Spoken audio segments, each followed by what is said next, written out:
Welcome. Good afternoon, everyone. My name is Amit Trivedi, and it is my absolute honor to welcome you all to this special gathering hosted by the Ramakrishna Sarada Vedanta Society of New South Wales. Before we begin, we acknowledge the Wongal clan of the Eora Nation, the traditional custodians of this land. We pay our respects to their elders, past and present, and recognize their ongoing connection to this land and community. We live in a world of tensions between different cultures and faiths where RSV Society is a spiritual organization that stands firmly for unity and harmony among all races. This event is a testament to our shared commitment to harmony, understanding, and the celebration of diversity. Today, we are privileged to have with us some highly esteemed dignitaries.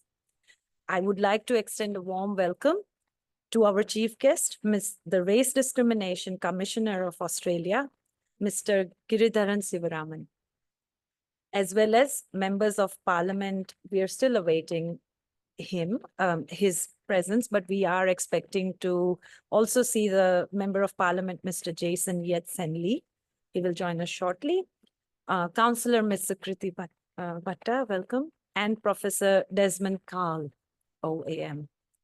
Your presence here reflects the importance of the ongoing dialogue surrounding inclusion, fairness, and racial harmony. Thank you for coming. Additionally, we are honored to have members of the Women's Interfaith Network and members from Religion for Peace here with us today. This group includes senior representatives from various faith traditions, and your dedication to fostering understanding across different beliefs truly aligns with the values we celebrate today. I would like to invite Robert to just to especially welcome, I'm recognizing some of our dear interfaith friends who are here today, and I wanted to acknowledge them and some local dignitaries as well. So I see we've got Father Patrick McInerney has come, head of the Columban Mission Society here. And looking around, we've got our dear old friend Josie Lacey, senior member of the Jewish community in Sydney, and Caroline Husky. They're our dear friends from the Jewish community. And we've got Parviz Dima from the Baha'i community. Thanks for coming, Parviz. And Sister Josepha, who we've known for so many years. She was the head of what was the World Conference of Religions for Peace, now Religions for Peace. She was in charge of that for some time here in Sydney, the meetings. Also happy to see Saricha Tai here. He's from the Burwood Council, involved with the local multicultural community. Welcome to you. Just trying to see. We are expecting some others hopefully coming from other faiths, but very happy to have you all here. So yes, we will now continue. Thank you, Robert. So yes, unity begins with dialogue, and dialogue flourishes in spaces like this, where ideas are exchanged and solutions are envisioned. So let us embrace this moment. Welcome to an afternoon of reflection, inspiration, and togetherness. Now I would like to invite Pravrajika Gayatri Prana to address us and share their insights. Mataji is the president of the Ramakrishna Sarada Vedanta Society of New South Wales and is also a member of the Women's Interfaith Network. She has been stationed in Sydney since 1982 and has assisted Pravrajika Ajay Pranaji in establishing this center where we all are. Mataji, please.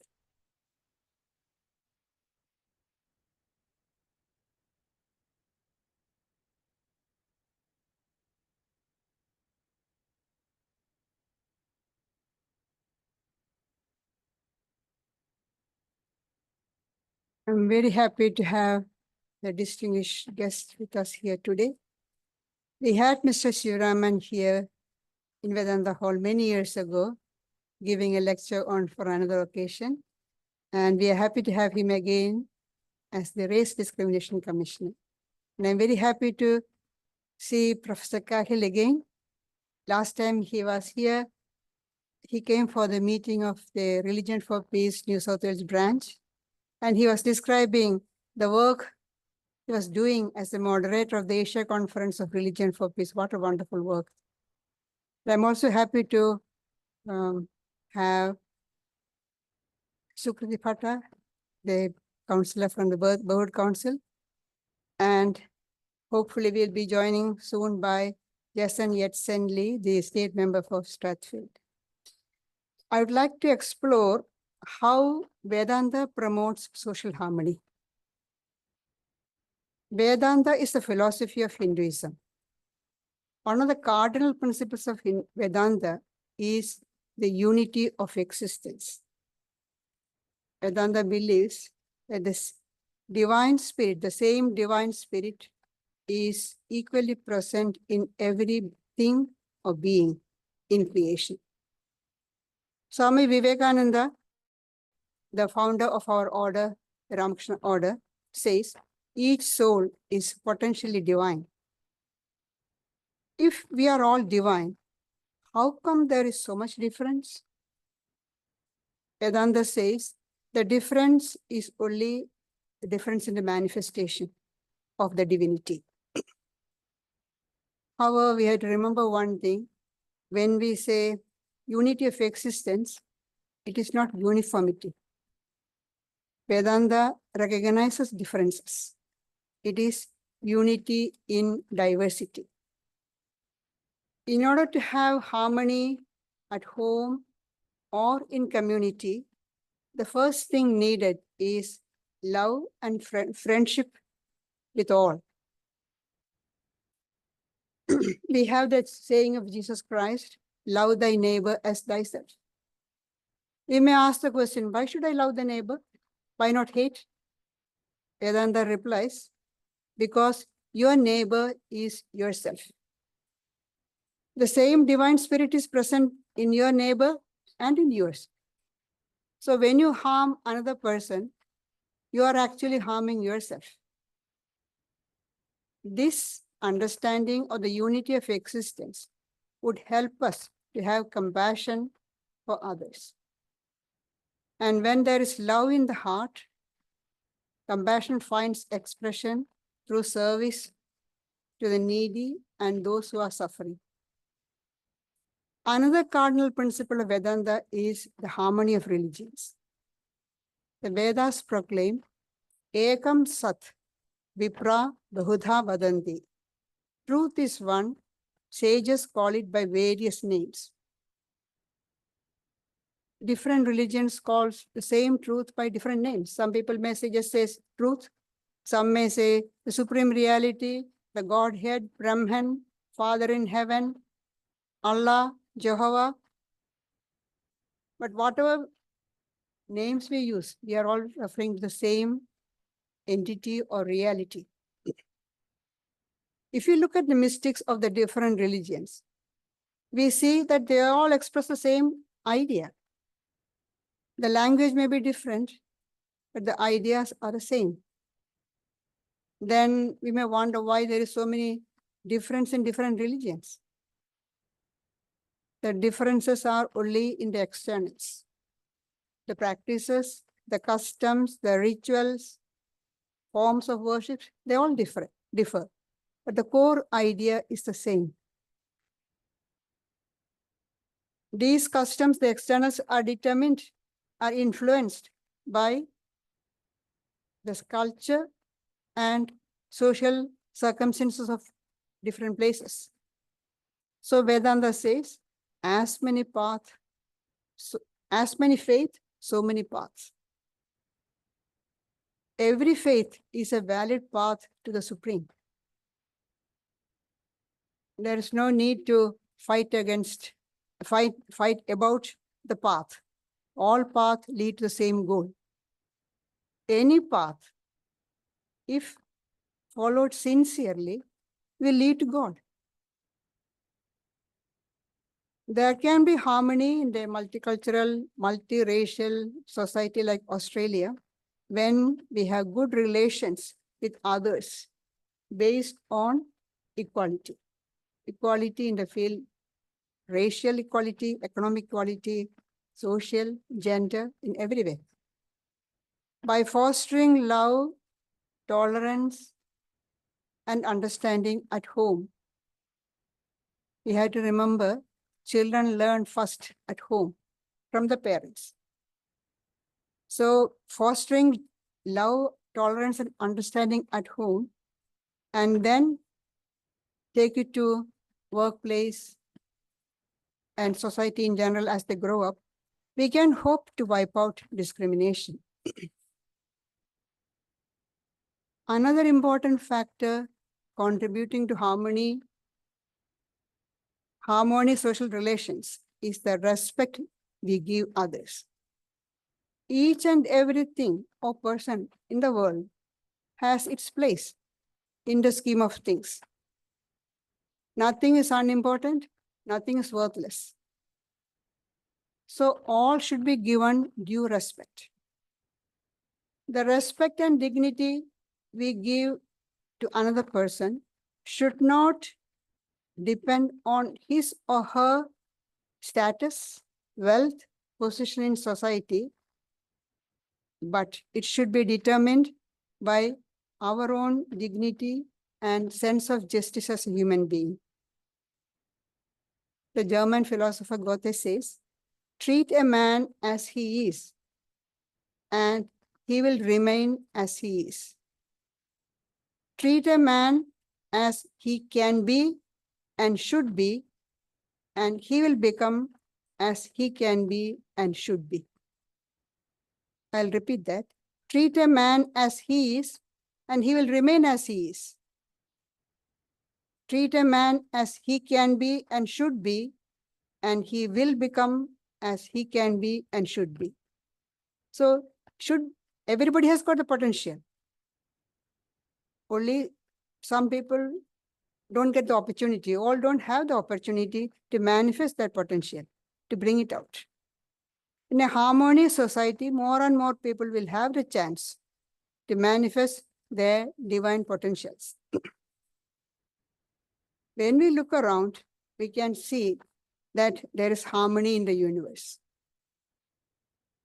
Every single item is related to every other item in a definite way, and each has its own place. We see that the universe is changing all the time. So often we say that we don't step in the same river second time. The water has already flown away.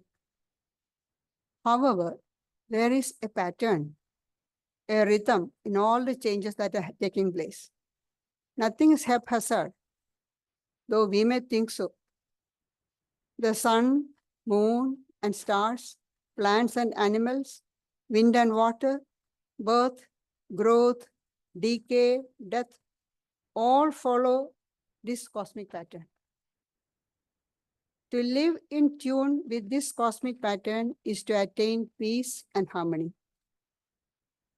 Very few people are aware or conscious of this natural harmony in the universe. In order to see harmony outside, we must have harmony within us. Only when our mind is calm and peaceful can it feel the harmony of the universal life. One important thing to remember is the source of harmony is not out in the outside world, but is within us. So it is by discovering the center of unity within that we can attain peace and harmony. When we are able to connect ourselves with that center of unity, we will be charged with higher power and will gain calmness and serenity. Only by having harmony and peace in our personal life can we hope to have them in social relationships, political fields, and at international levels. When our lives become rhythmic and harmonious, we become invulnerable to attacks from the outside world. We benefit ourselves and the whole world and become a blessing to humanity. So the starting point is ourselves. We have to start on ourselves.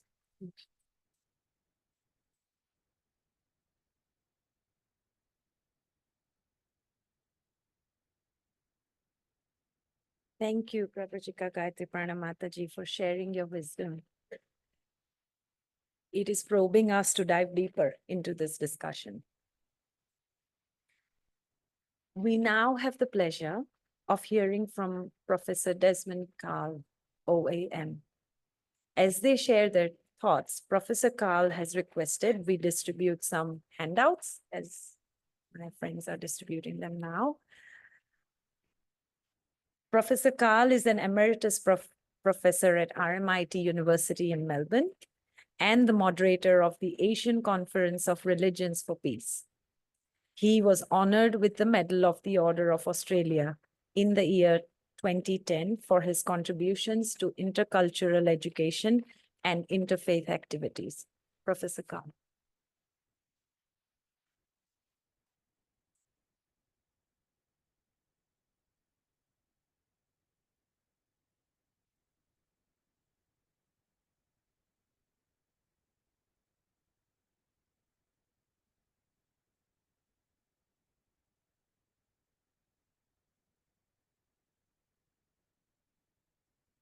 Well, may I begin by thanking you for the invitation to speak today to you.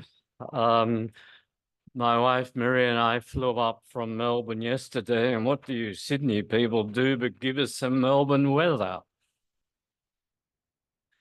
I think it's very important that we hold this seminar in the Vedanta Hall, which is associated, of course, with Ramakrishna and with Swami Vivekananda, whose photograph is on the back wall there immediately in front of me. And of course, Swami Vivekananda is famous for the speech he gave in 1893 at the first Parliament of the World's Religions, in which he began with the words, sisters and brothers. And I think that he was there in Chicago. And in less than 4 hours' time, another Chicagoan, Robert Prevost, will be formally enthroned as the next Pope. So, Chicago. I began, firstly, may I acknowledge the traditional custodians of the land on which we stand, the Gadigal people of the Eora tribe. Our First Nations peoples are the original discoverers, the original settlers, and the original pioneers of this vast and ancient land. I began researching migration movements, multicultural and multi-faith societies 48 years ago. And with my first book, Initial Adjustment to Schooling of Immigrant Families, written with my mentor, the Jewish Professor Ronald Taft, who only died last year at the age of 103.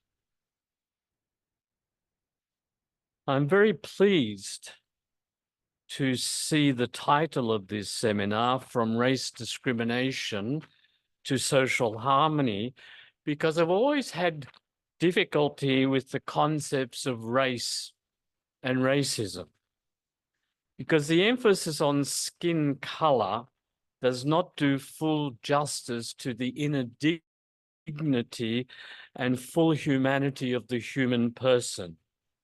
In a few weeks' time, on June the 11th, we'll celebrate 50 years since the passing of the Racial Discrimination Act by the Federal Parliament. Race and race discrimination were a part, but not an overly large part of the academic conversation during the 1970s and the 1980s, until the early 90s, when the conversation focused on whiteness and racial discrimination. White people, such as myself, were generally called Anglo-Celts. Besides racism, there are other words that were used: discrimination, exclusion, prejudice, intolerance, sectarianism, bigotry, and so on.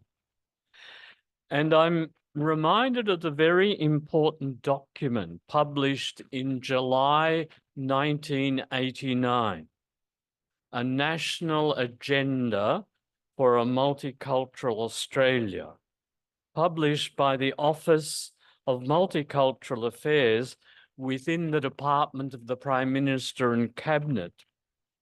And in his foreword, Bob Hawke wrote, "The document expresses the goals, priorities, and strategies that the government considers necessary in order to promote respect for individual identity, to ensure social cohesion, and to enhance social justice." The multicultural agenda was built around the three dimensions of cultural identity, social justice, and economic efficiency, together with 8 goals as their underlying principle, led by the first, that all Australians should have an overriding and unifying commitment to Australia, to its interests and future first and foremost. I begin my thoughts today on social cohesion and Australia's multicultural profile by noting that Islam was practiced in Australia before Christianity by the Macassan fishermen who visited Australia's northern shores for several months each year in search of sea slug trepang. The Aboriginal oral histories clearly tell of the practices of Islam, and it probably goes back about to the 1500s, if not before. With 1788 and the onset of British colonialism, racism and exclusion were wrapped up in settler colonialism, with the land dispossession, systemic violence, and extreme marginalisation. The late Lyndall Ryan, who died about 12 months ago, in her life's great work, documented the 438 massacres, especially from the 1820s, for another 100 years, perhaps even into the 1930s. Only 13 were retaliatory massacres of colonialists. There were over 10,000 victims, of whom 97.3% were Aborigines and Torres Strait Islanders. The last massacres occurred in the 1920s and 30s, and since then, a cult of forgetfulness has enveloped this dreadful part of our Australian history, which the Aboriginal truth-telling thing will try and overcome. The various research studies suggest that contemporary Australian discrimination, exclusion, and racism is enveloped by a cult of denial, reflecting a trio of factors. Firstly, religious and linguistic hierarchies and power imbalances deep in Australian society. Secondly, the silencing of expressions of lived experience of discrimination, not least in the employment sector. And thirdly, the fundamental injustice of not being heard. Formal reporting of words and actions that contravene the Racial Discrimination Act have not been found to be a positive experience because of the fear of the consequences, the lack of trust in statutory authorities, and the fear of not being heard. Hence the low rate of reporting. But since October the 7th, 2023, the anti-Semitic and Islamic registers have unfortunately registered a big increase in incidents. Exacerbating this, faith and religion were not part of the Racial Discrimination Act, though periodically the Human Rights Commission holds an inquiry into freedom of religion and belief, and that's the one that several of us did in 2011.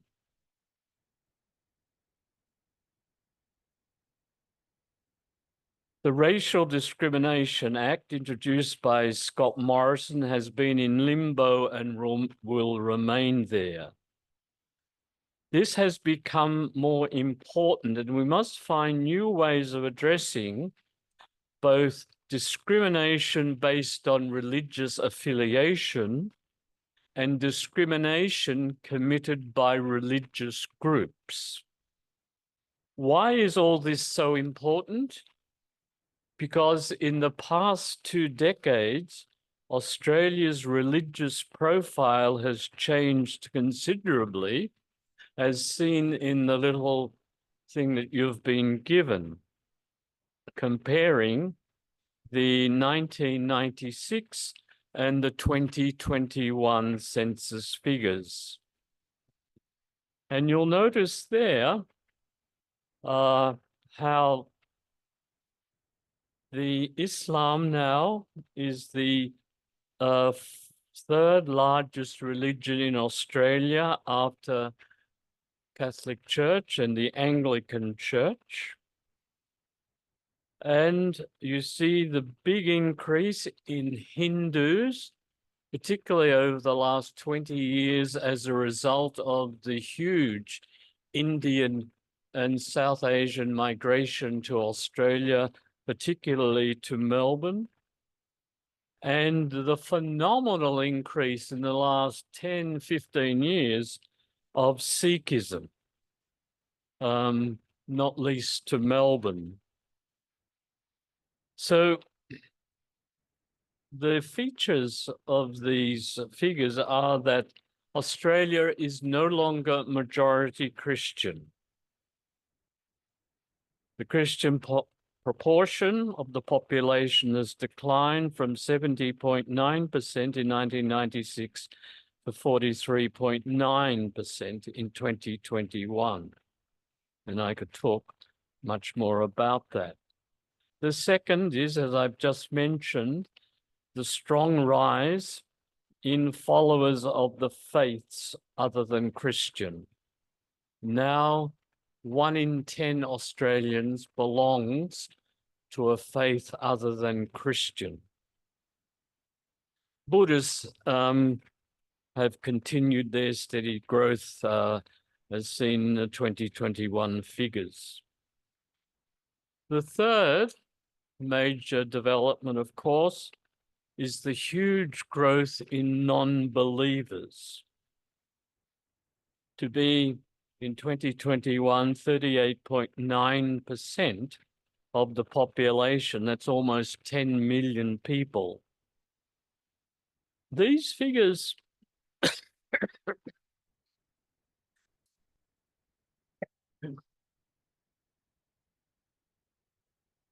excuse me, I have a chronic lung condition. It's not just the atheists and so on. But we know from many studies that a lot of these no religious people are followers of the big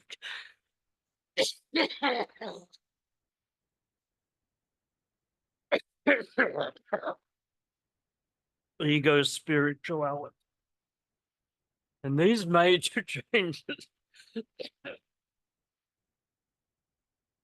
will have important impacts upon Australia's educational, schools, private schools and universities, health and welfare, health hospitals, St. Vincent's and so on, and welfare, St. Vincent de Paul Society, Anglicare, Salvation Army.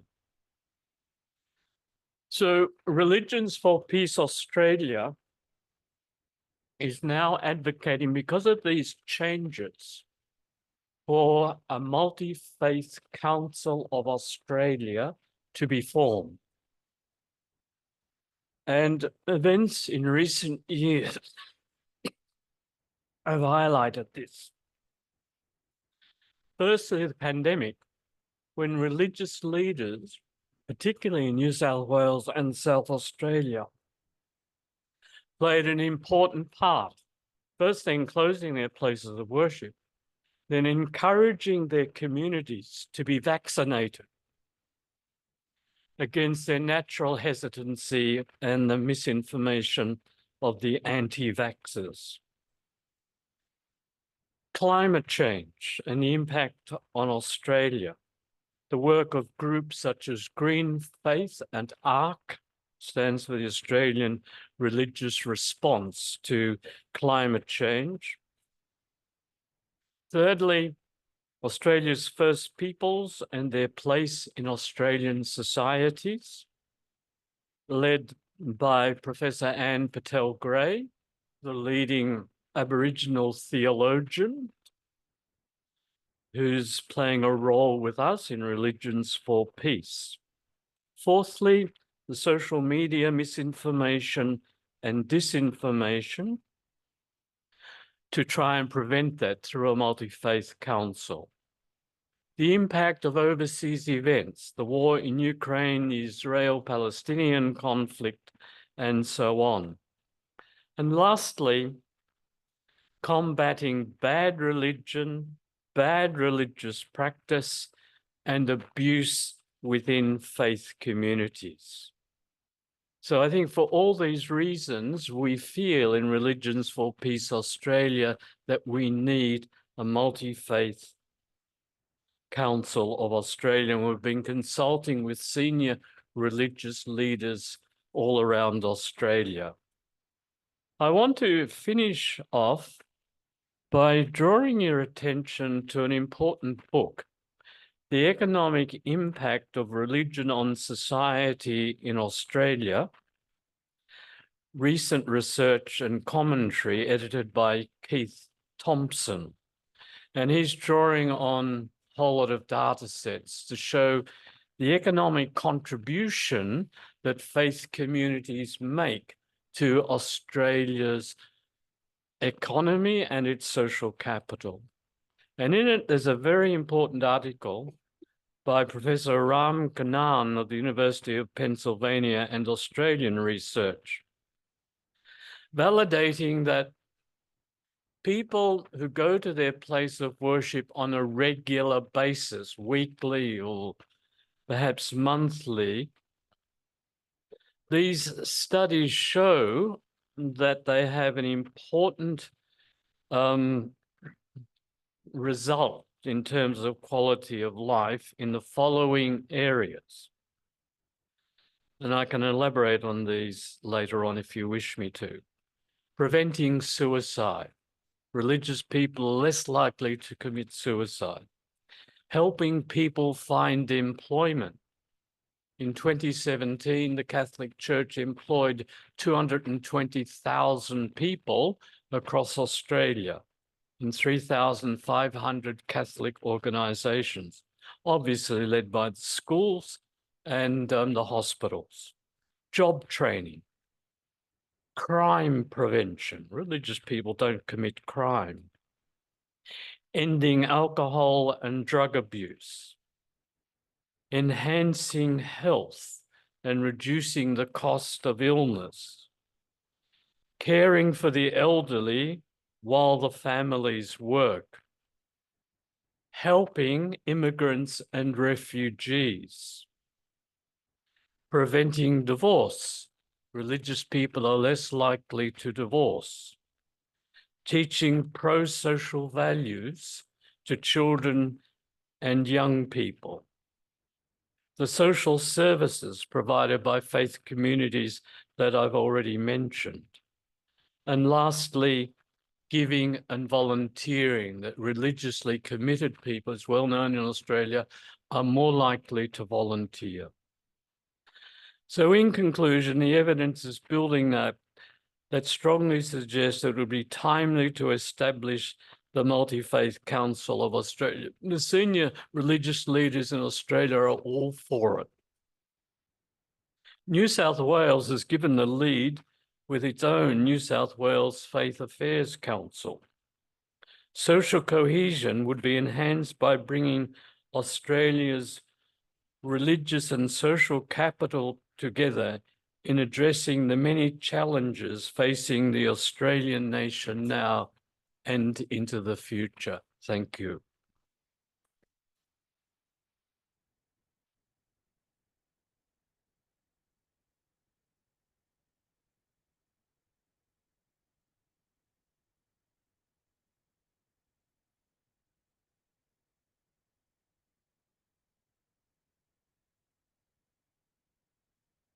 Thank you, Professor Carl. That was wonderful. It was lovely to hear from you. It was lovely to hear from you, your views on the matter, and thank you for sharing the data. That was quite eye-opening for probably several of us. Moving on, we are delighted to have Councillor Sukriti Bhatta here with us this afternoon. Ms. Bhatta is a councillor on Mayor John Baker's team in Burwood.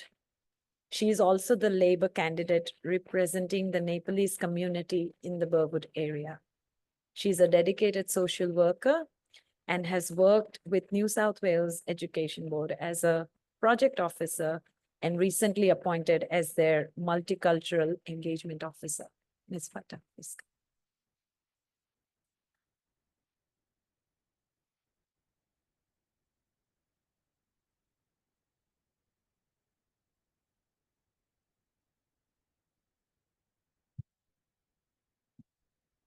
Firstly, let me just begin by acknowledging the traditional custodians of the land that we are meeting on today, and I'd like to pay my respects to elders, past, present, and emerging.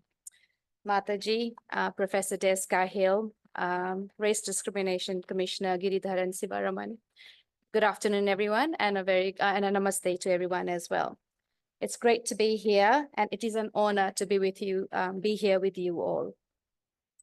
Today, we are gathered here at the Croydon Vedanta Society, and I must say, in the last few months, my family were impacted by a very personal situation. And during that time, my sister Saktida Singh, who's currently in Nepal, introduced me to the lectures of Swami Sarvapriyananda and to the ideas of Brahman and Satchidananda. So existence, consciousness, bliss.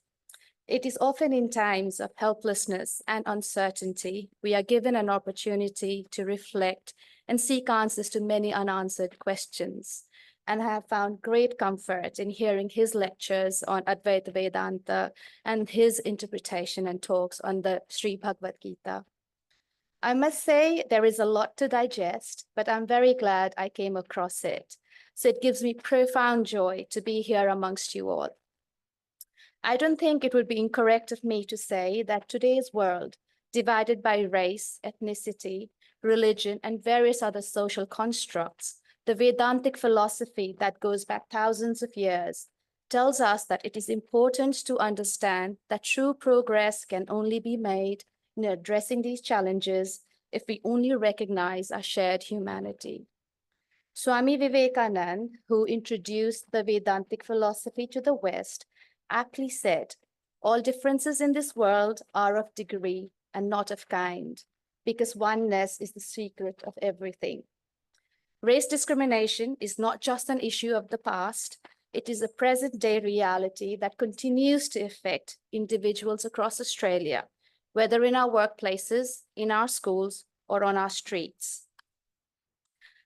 Events like these play a vital role. They help us not only to recognize the lasting impacts of discrimination, but also shine a light on the amazing work that is being done to strengthen our communities and our country as a whole.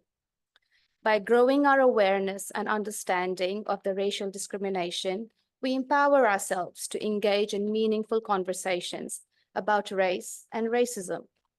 This helps us build stronger anti-racism practices in our professional as well as our personal lives. Coming to Australia in 2002 as an international student, I was told how a country is very welcoming in Australia. And unlike many countries in Europe or even the United States, there is no racism in Australia. I was thrilled when I arrived here with so much of hope and aspirations. And I would tell my family back home every time we spoke, there's nothing to be concerned of. I remember when I came here in 2002, Nepalis were a very handful, and even going to Nepali, to get a Nepali food was definitely a treat. Look, it seemed like everything was going fine, but then there were certain things that made me uneasy, and I wasn't sure what it was. At work, I was asked if I could use a more simple anglicized name. I was asked to remove my nose ring without wanting to answer or even ask as to why I was even wearing it. And whenever I asked for some time off to celebrate my festivals, leave was denied on numerous occasions. And I did notice a lack of temples I wanted to go to if there was a need for it, and there wasn't many. I'm glad with the values that my family did instill in me, I was able to push back on the change of the name, or was able to explain as to the reason why I'm wearing the nose ring. But I do realize I'm also just a minority. 23 years on, Australia has had a significant shift visibly, and immense progress has been made to address the needs and the wants of the culturally, linguistically, religiously, and spiritually diverse communities. While I have always stated that I feel very lucky to be calling Australia home, I do not shy away from saying there's a lot more that can still be done, and each of us have a role to play. We all share a responsibility to act when we witness racism, whether it is blatant or subtle. We need the courage. We have to be courageous and take meaningful action. We need to be able to call it out. We need to be able to challenge it, and we need to be able to correct it. Australia is, as rightly stated by June Oscar in the recent report on Australia's Multicultural Framework Review, is a country founded on, formed by, and will continue to grow through a diverse of cultures, language, religion, and global heritages. And this diverse Burwood community is the living reality of this statement. Burwood LGA is the 5th most diverse community in New South Wales. And this diversity is our strength, and the community is thriving on recognizing that this diversity is our strength. And it gives me immense pride to be standing here representing this community. As both a citizen of Australia and a proud representative of the Burwood community, I am committed to ensuring our community continues to be a safe and an inclusive place where people of all backgrounds feel a strong sense of belonging. Thank you very much, and a namaste.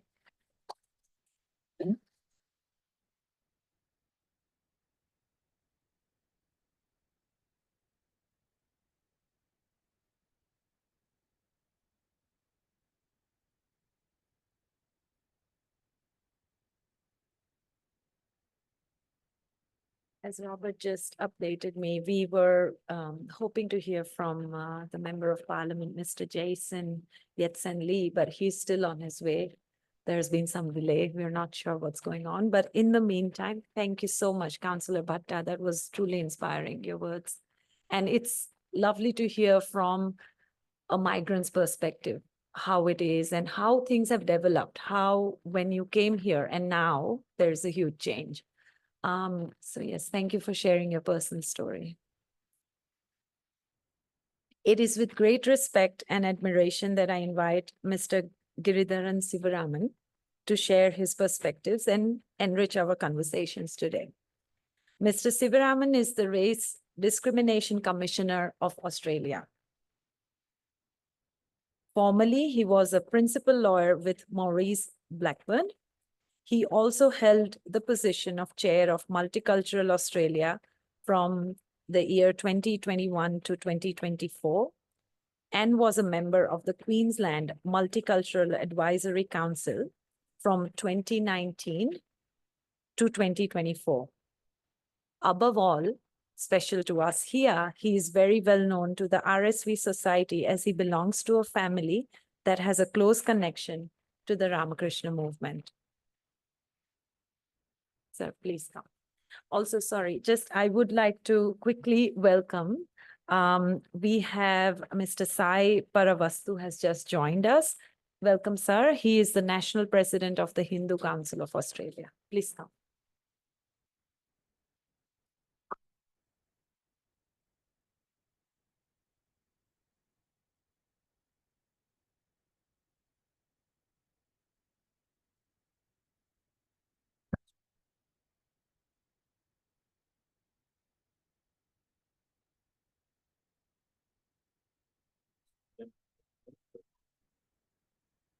A little something to take home to Brisbane.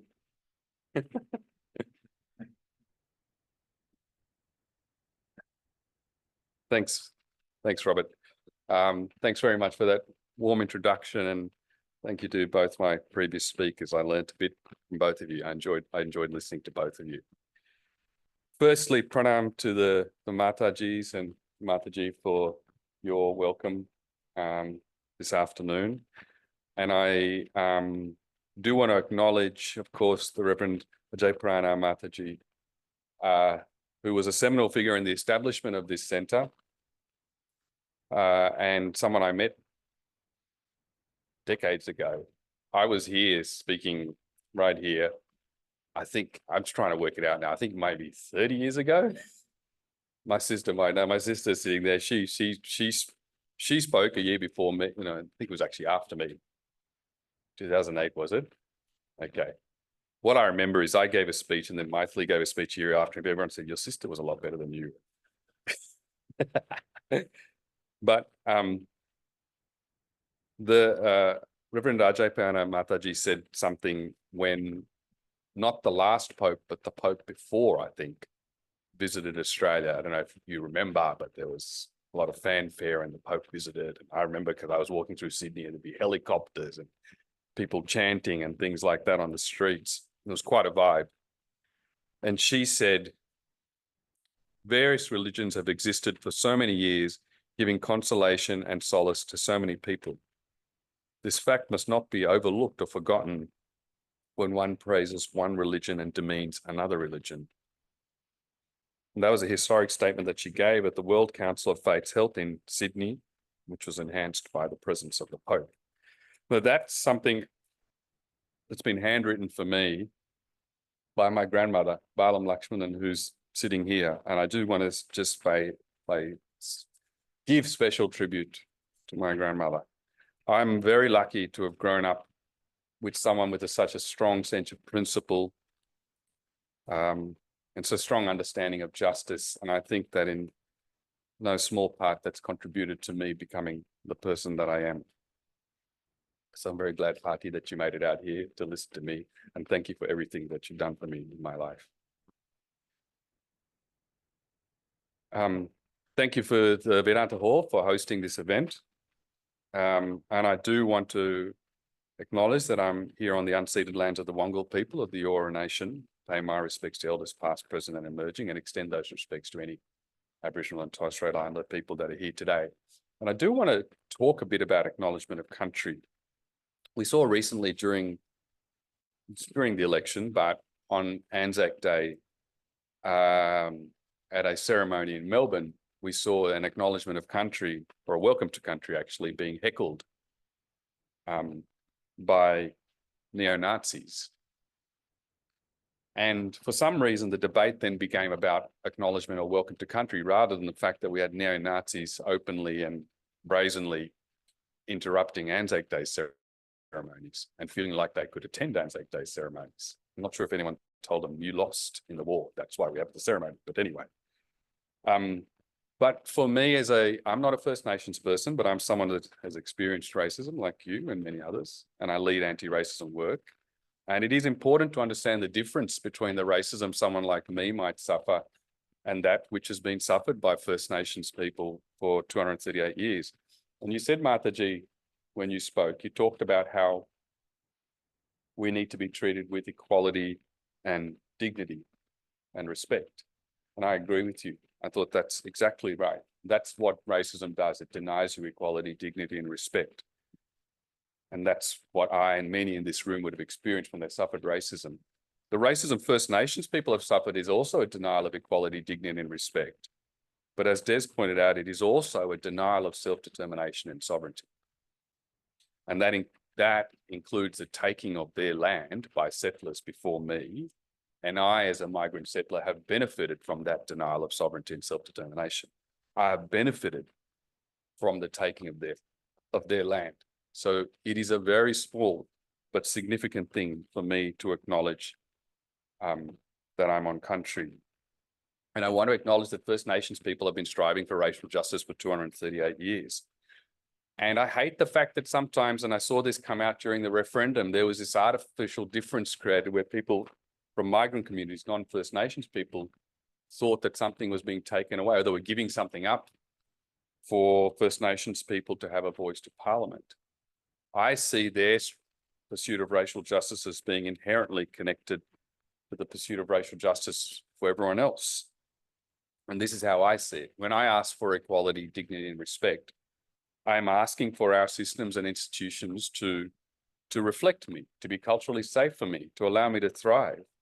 And the reason they don't do that is because our institutions, many of our systems and institutions were built during colonial times and then baked in during the white Australian policy. They were built to ensure white privilege and white supremacy. And why were they built to do that? Because they were built to cover a lie. They were built to cover the lie that there were not 400 different Aboriginal nations here and a combination of cultures and languages like no other.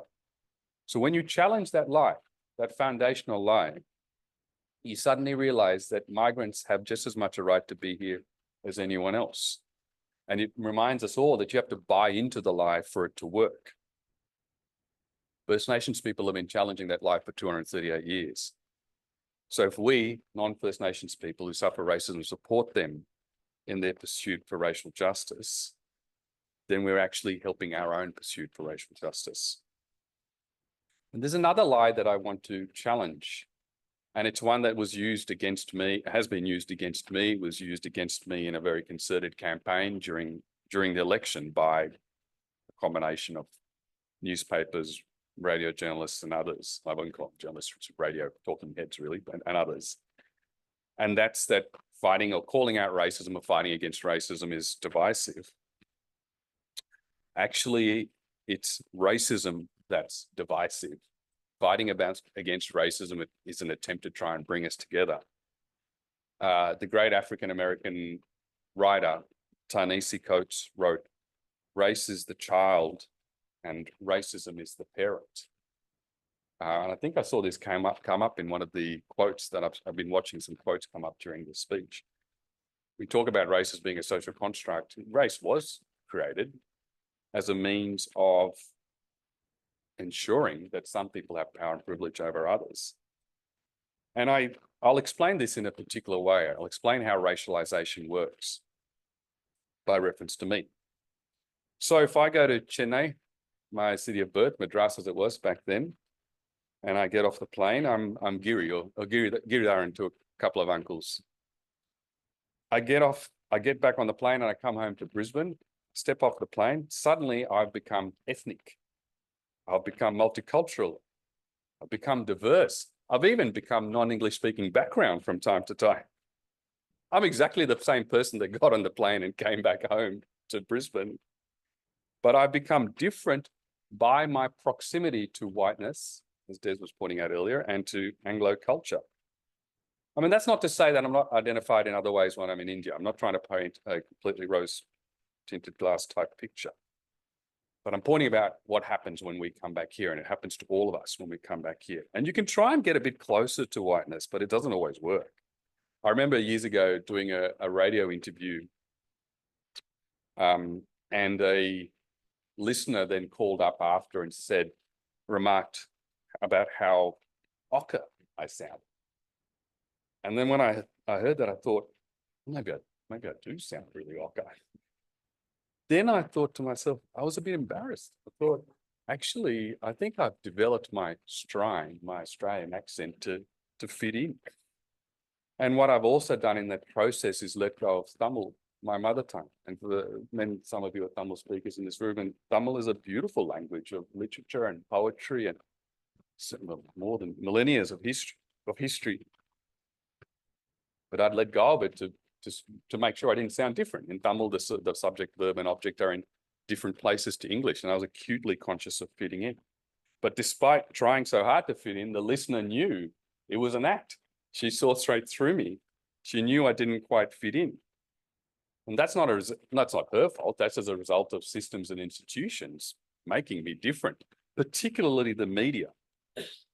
When I think about television, I think, well, if someone with a face like mine, a brown face, wants to get on TV, will you bang down the door of SBS, try your luck at ABC, or I'd have to become a really, really, really good cook. That's about the only way that I'm going to get on television.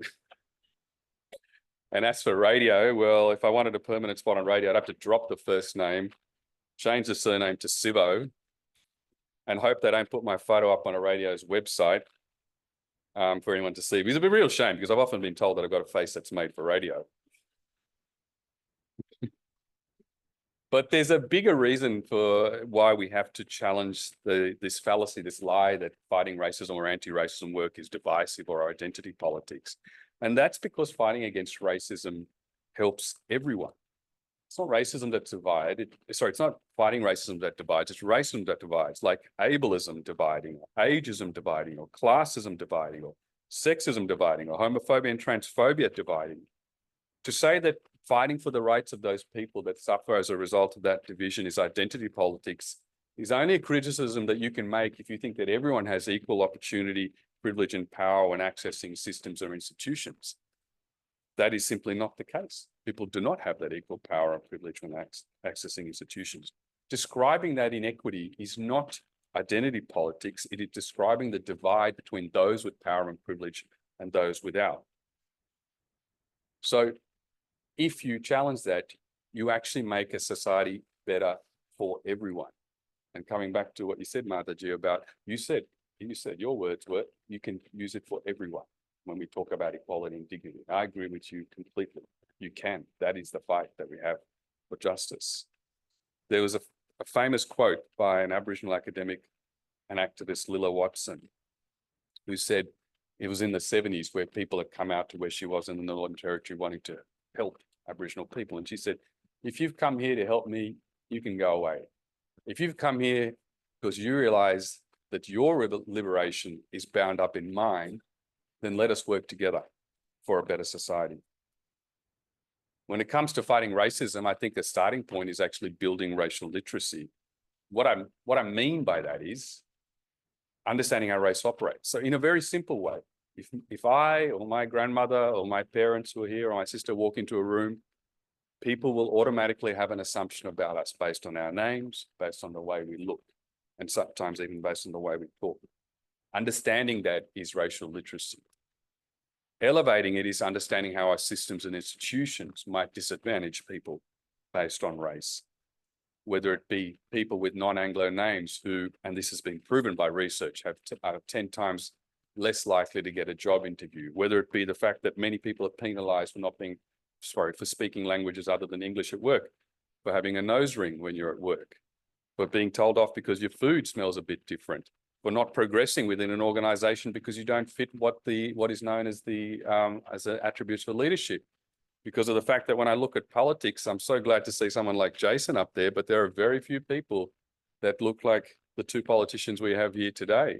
It is changing. People say to me, oh, it's changing, your time will come.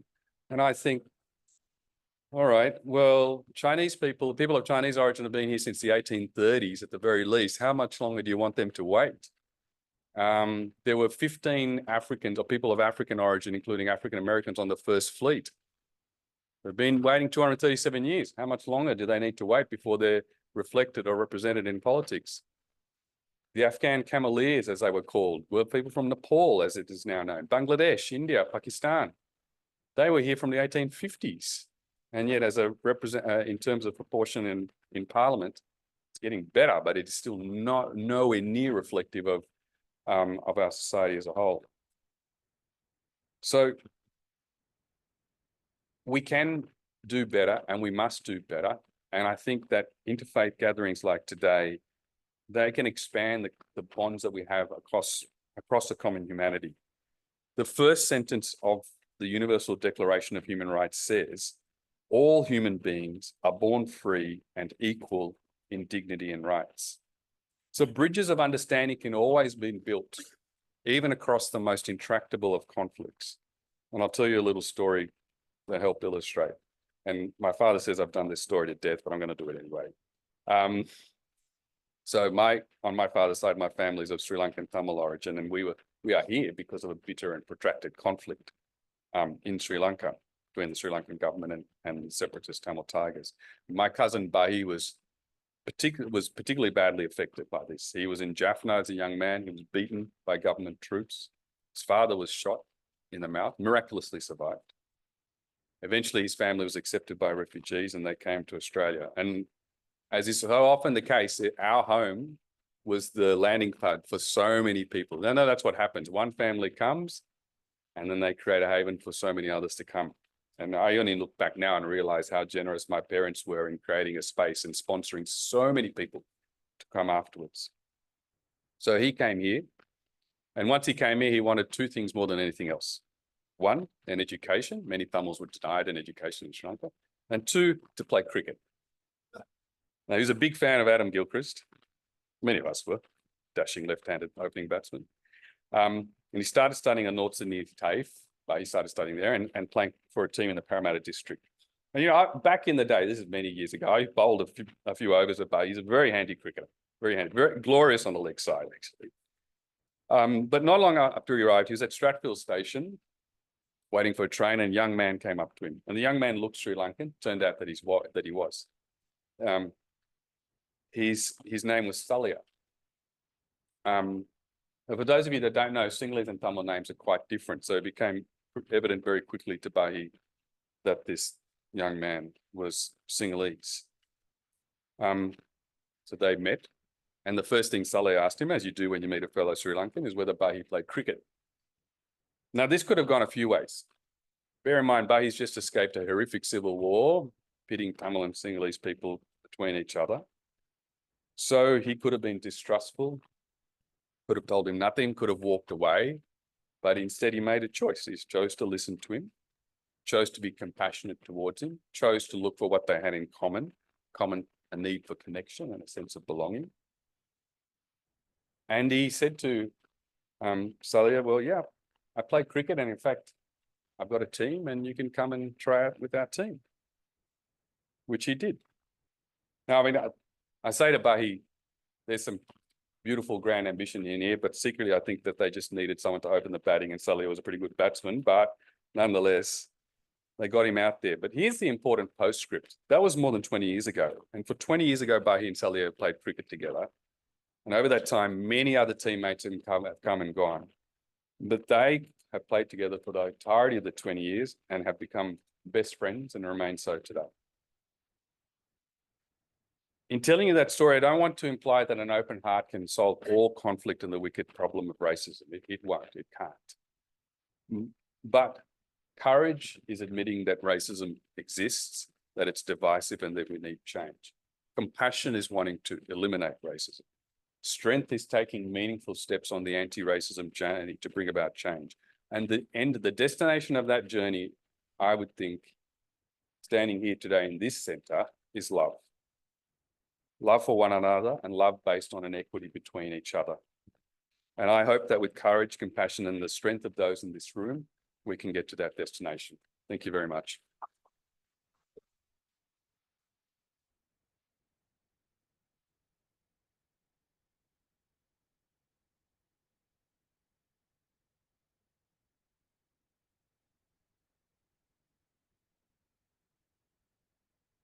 Thank you, Mr. Sivaraman, for sharing such thought-provoking insights. You have given us much to reflect on, and we are very grateful for your perspectives.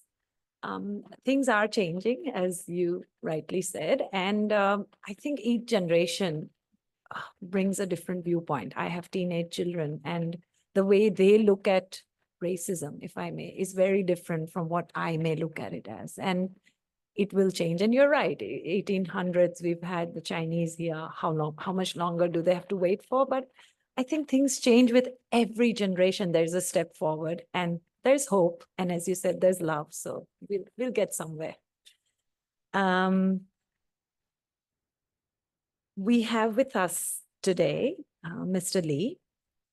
He is, sorry, just going to.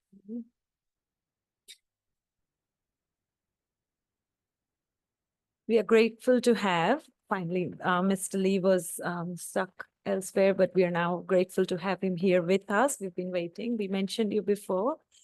We are grateful to have Mr. Jason Yat-Sen Lee with us, and we look forward to his views on this subject matter now. Mr. Lee is the New South Wales Labor MP for Strathfield and a Pro-Chancellor of the University of Sydney.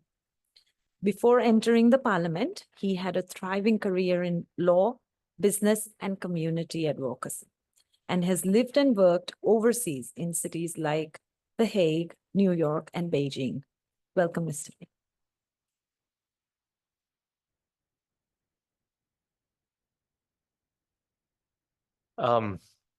Thank you very much.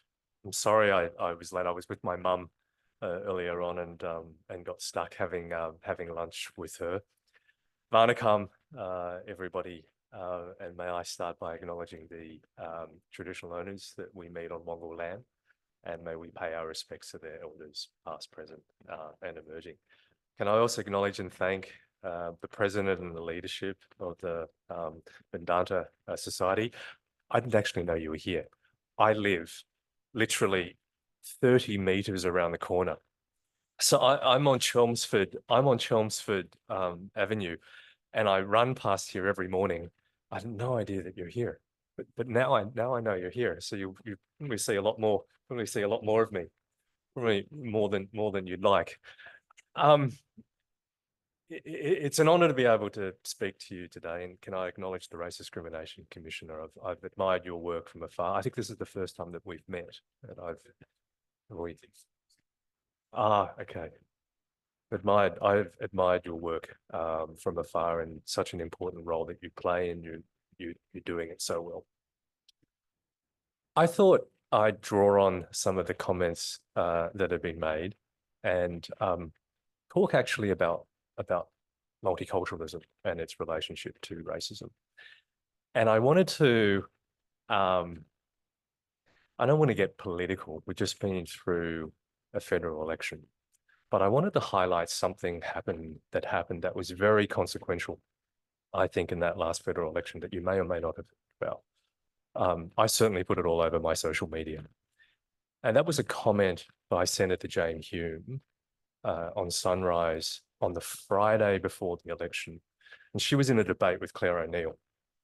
And she said to Claire, at least I don't have Chinese spies volunteering for me at the pre-poll booth. She was referring to Chinese volunteers that Claire O'Neill had volunteering for her at pre-poll. You know, she said, at least I don't have Chinese spies volunteering for me.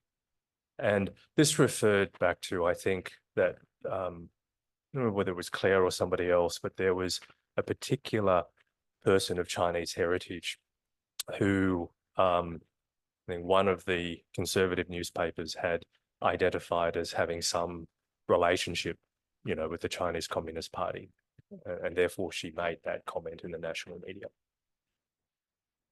I immediately had a number of Chinese volunteers call me saying, Jason, I'm just going to come and volunteer.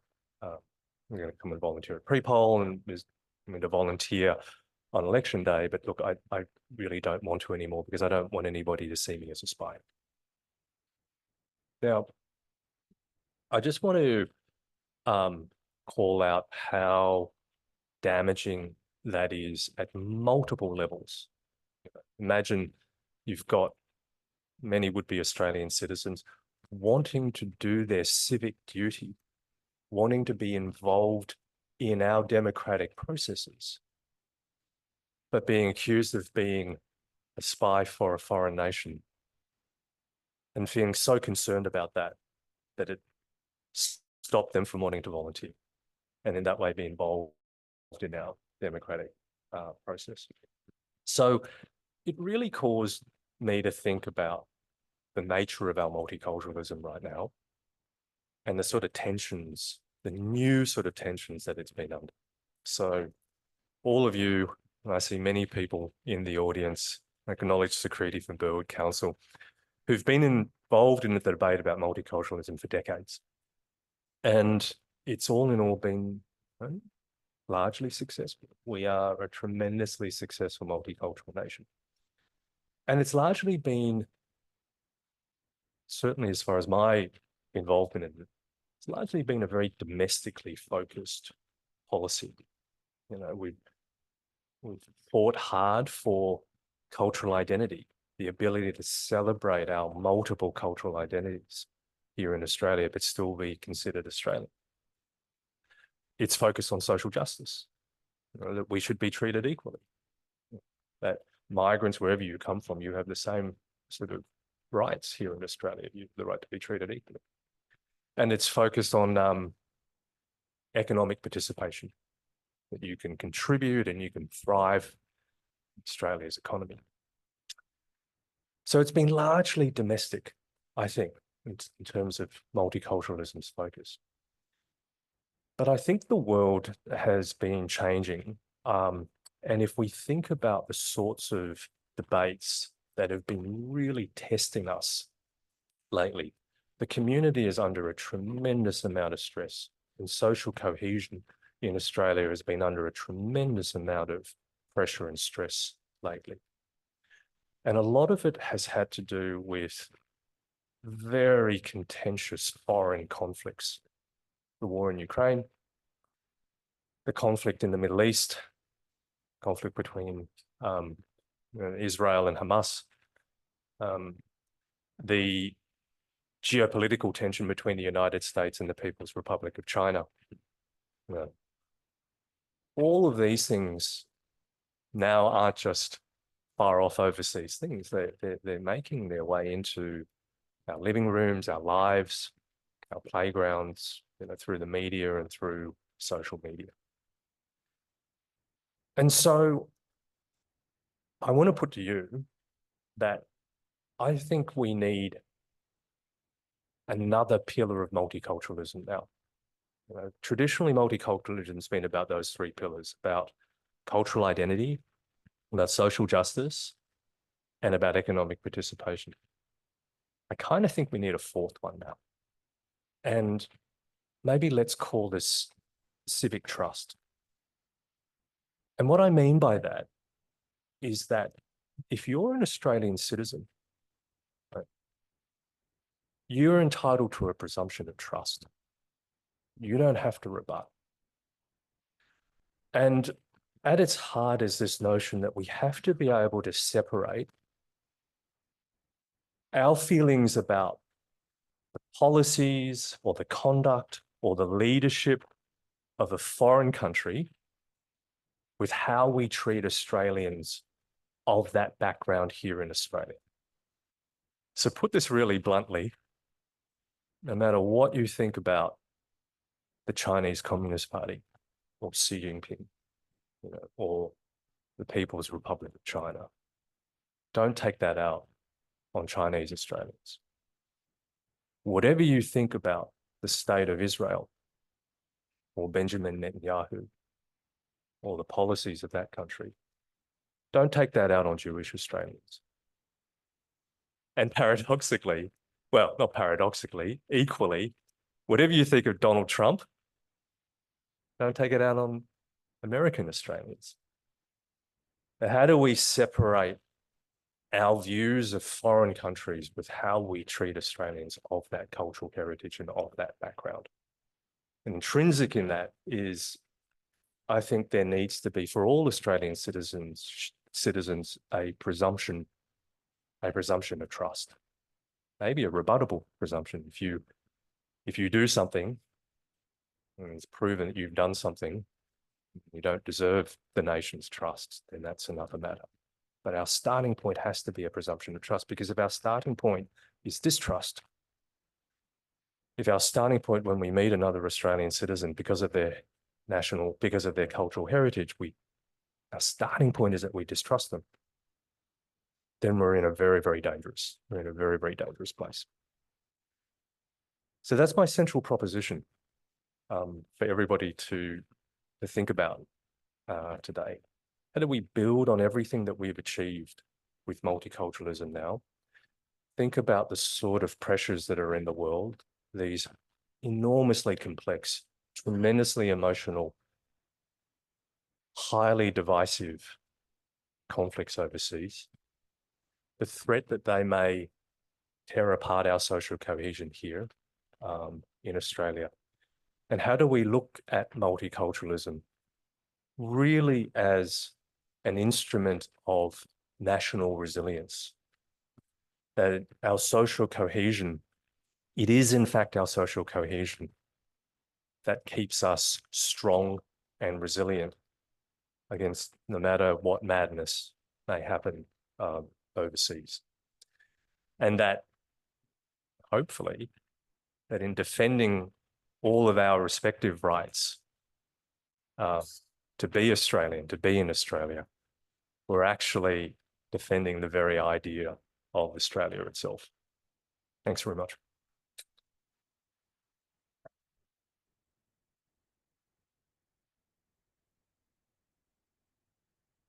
Thank you, Mr. Lee, for such powerful and inspiring message.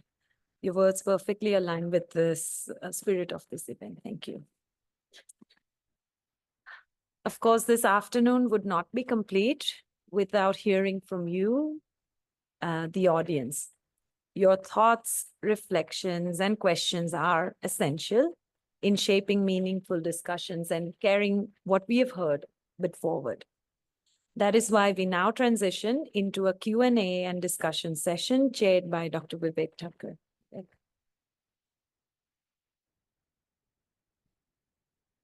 Just give us a moment, everybody. We'll do a bit of Just setting up. everyone. So we'll just move a few things around in a couple of minutes. Just to think. Yeah, all of the speakers will have you up on the stage in a moment. We'll just get reorganized.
Just got the two mics. I can pass. No, it's all good.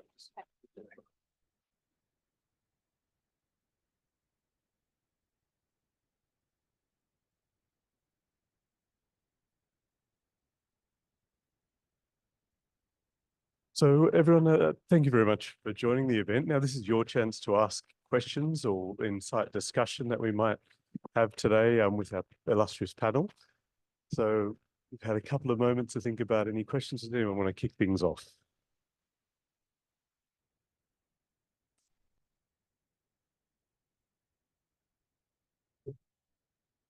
Hi. I'd just like to follow up on what Jason said, the idea of trust and the comments you made about overseas conflicts. And I think it requires a level of discrimination about the terminology that people use. If you protest the government of Israel, or particularly Benjamin Netanyahu and that parliament and the actions that they take, it does not mean that you're anti-Semitic. It does not necessarily mean that you might even be anti-Zionist. It is simply that you are focusing on those actions of those people, and that is all. But it seems to get extrapolated out to mean all other things, and that somehow or other a protest about one specific part of something is then taken to be a much larger thing. And it sort of says there's no trust then in terms of, you know, saying something about something else. It's always sort of meant to mean something else, and then always gets very messy. Any comments on that?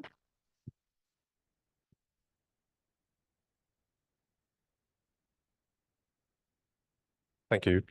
I don't really want to get into the whole sort of Gaza-Israel conflict. I think that will take us I think that will take us down a rabbit hole. But I would say I'm a Pro-Chancellor at the University of Sydney, and I sit on the University Senate, and I chair the university's Risk and Audit Committee. And I can say that it is what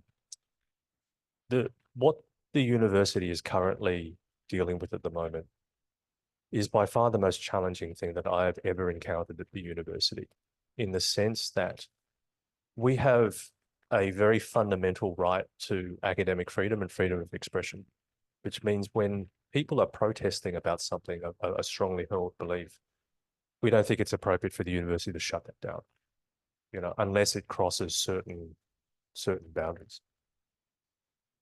But at the same time, because of the very nature of that protest, there will be people who will feel affronted, unsafe, aggrieved, attacked because of that. And these are young students. Heads are hot, emotions are running wild. It's very hard to control this stuff. And so that fundamental tension between academic freedom and freedom of expression and the right to protest, and the rights of all students and staff to feel safe and not discriminated against, is for me, I don't see a way out of it. It is a fundamental tension. And there is no good or easy way to resolve it. Now, the university is a microcosm, I think, of what is happening across the Australian community. And I'm sure this is what the Race Discrimination Commission is dealing with in the same way. This tension is happening across the broader Australian community. And I think it's a really important test for Australian multiculturalism and social cohesion, how we manage that and how we manage our way through that, and how we learn as a community, how we have to learn as a community how to disagree well on these sorts of issues.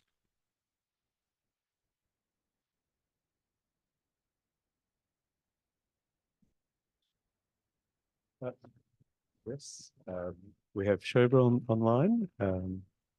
Robert, you have to read.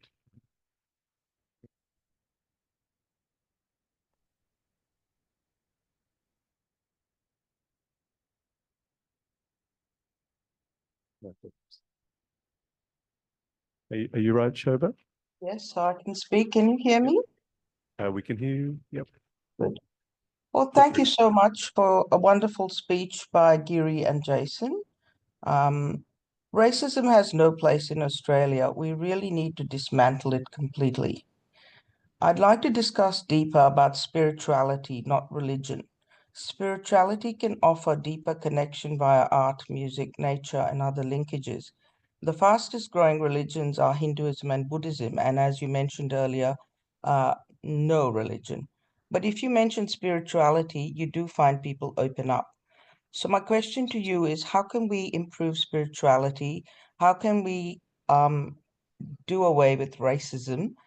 And lastly, in Des Kyle, about divorce rates, apparently the Catholics in Poland have the highest divorce rates. So I think we need to dismantle the linkage between religion and divorce rates, because the Maldives have a very high divorce rate. So if you can please comment, Giri and Jason and Des, about these, I'd really appreciate it. I work with the Multicultural Advisory Council in Canberra. We have 200 religions and the 50,000 Nepalese who do a lot of wonderful work. So if you can answer some of these questions, I'd appreciate it. Thank you.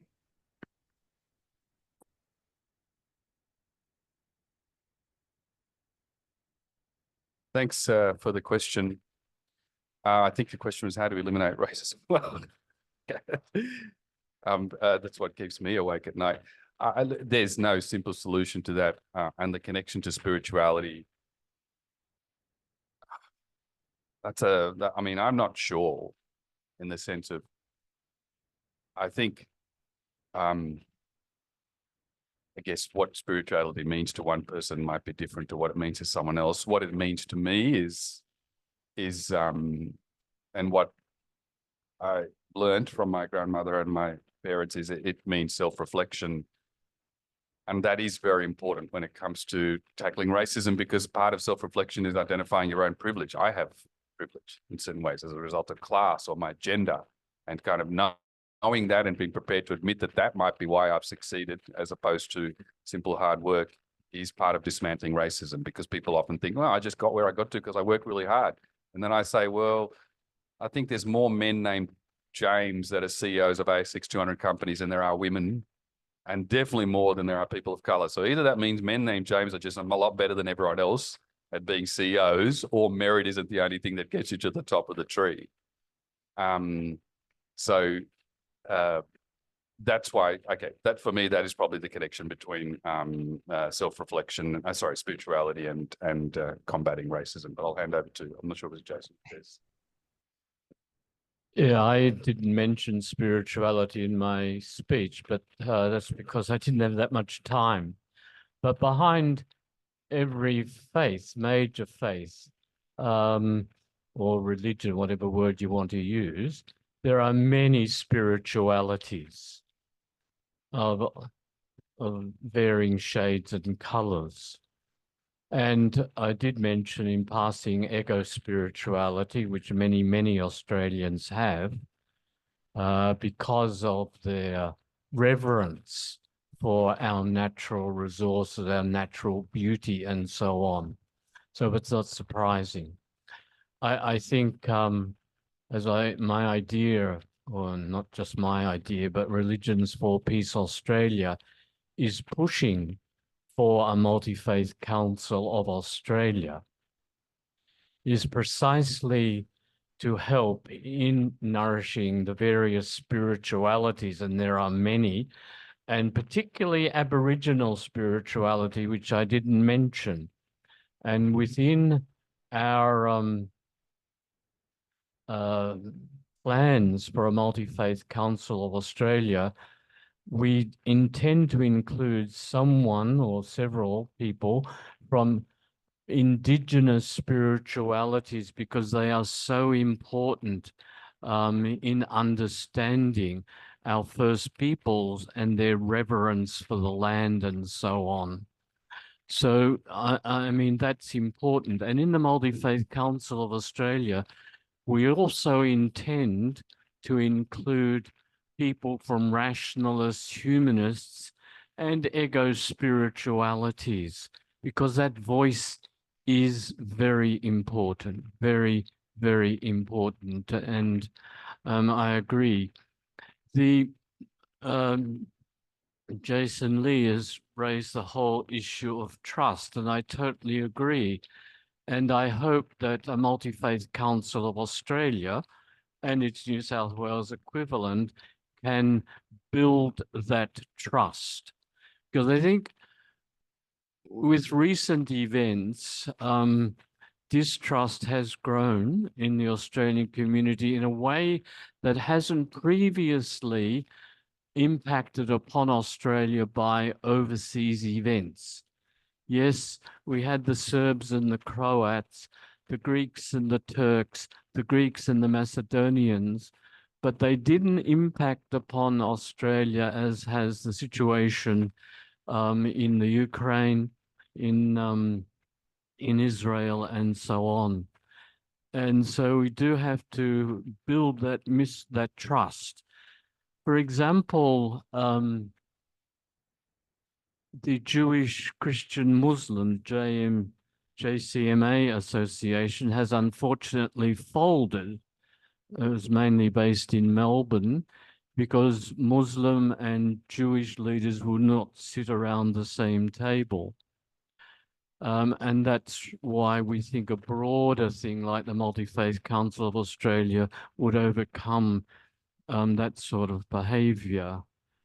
Another thing to think about, since 2005, I have been a member of the Victoria Police Multi-Faith Council. And so we are dealing with this issue now.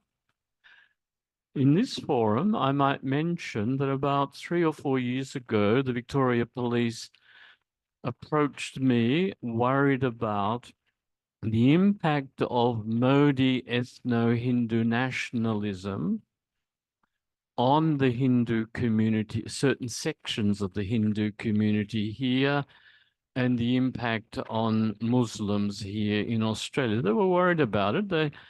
It hadn't grown to, you know, great heights, but it was a concern for the Victoria Police. And I think all police forces ought to have a multicultural and a multi-faith council group to advise the police on events as they come up, particularly the impact of overseas events on local communities here. Thank you.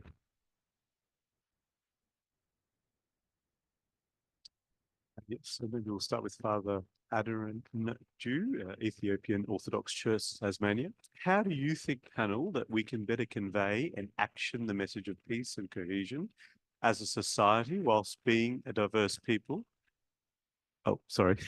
Whilst being a diverse people and faiths and backgrounds in that unity with those who are not peaceful or appreciate unity and diversity? Is that clear enough? I'll repeat the question.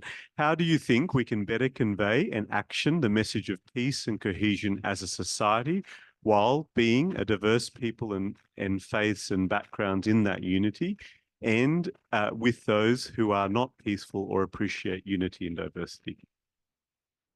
Politicians can take this one. I'll go on. I'm fairly new to the role of a politician, but I might give it a crack. I think it's very important to have the conversations in the private lives as to what we mean about, you know, talking about peace. You know, what happens outside your homes and how you relate that information to what happens within the homes play a really significant role, I believe. So when we're talking about, you know, various faiths, various communities, and how we try and provide a platform for everyone to come together and have a conversation towards peace, it is very important for each of us, like I said in my speech as well, each of us have a role to play. And where that role begins is actually within the homes. The conversation that you're having with families plays a significant role, which we cannot really take that lightly, I would say. And just I also wanted to touch on the previous conversation about spirituality. You know, when we talk about religion and spirituality, I must agree with what the Race Commissioner said in terms of spirituality definitely may mean something different to one person and what it may mean to the other person. But it's also about religions. Various religions, we don't understand one another. But events such as this is an opportunity to have that dialogue, to understand one another. So organizations like the Interfaith Council that even Des has mentioned might be a great platform for everyone to come together and have at least start on the conversation as what that means about religion or spirituality, and then have a conversation in terms of what does that mean collectively when we talk about tackling racism or talking about achieving something as sometimes it may sound very ideal about, what is peace, but Mataji said, peace is something, rather than looking outward, it's about looking inside. It's, you got to be at peace with yourself. So I think it does start in the private sphere. It starts with having that open dialogue and with everybody coming together with that one goal, which we might call it idealist, but I think it's achievable with peace. I don't know whether that answers the question. Can I just add to that? For me, question's gone, but I think I remember it. The thing is, diversity is not seen as strong. It's often there's a deficit mentality in that sense that, oh, well, we like your food, but, your language, keep that at home, your faith, keep that at home. And there is a lack of, I think, curiosity about what we can learn from each other and how we can be better from learning from each other. I sometimes think it's so funny. You have this period in history, and it's European history really described as the Dark Ages. The Dark Ages were a time of great growth and innovation, particularly amongst Muslim societies in the Middle East. And that's that lack of curiosity or preparedness to understand what we can learn from each other. So I'll throw this in, it's a little bit controversial, Jason, don't hate me for this, but the notion of social cohesion, I've never really understood what it means when people say we need social cohesion. I go, what does that actually mean? If it means that we all need to get along, then we can get along, but we don't get along by pretending racism doesn't exist. We get along by acknowledging racism exists, confronting it and making change. And unfortunately, I get a bit annoyed that I've had this exact experience where someone says to me, stop talking about racism because you're disrupting the social cohesion. And that's what happens. People go, oh, they're disrupting the social cohesion because they're not assimilating, because they're bringing their own cultural customs or habits into wherever, public space, because they're not quite fitting in, or they're speaking up about the injustices that they've suffered. And I go, well, actually, the lack of cohesion comes from the fact that you're not acknowledging the racism people are suffering and taking actions to deal with it.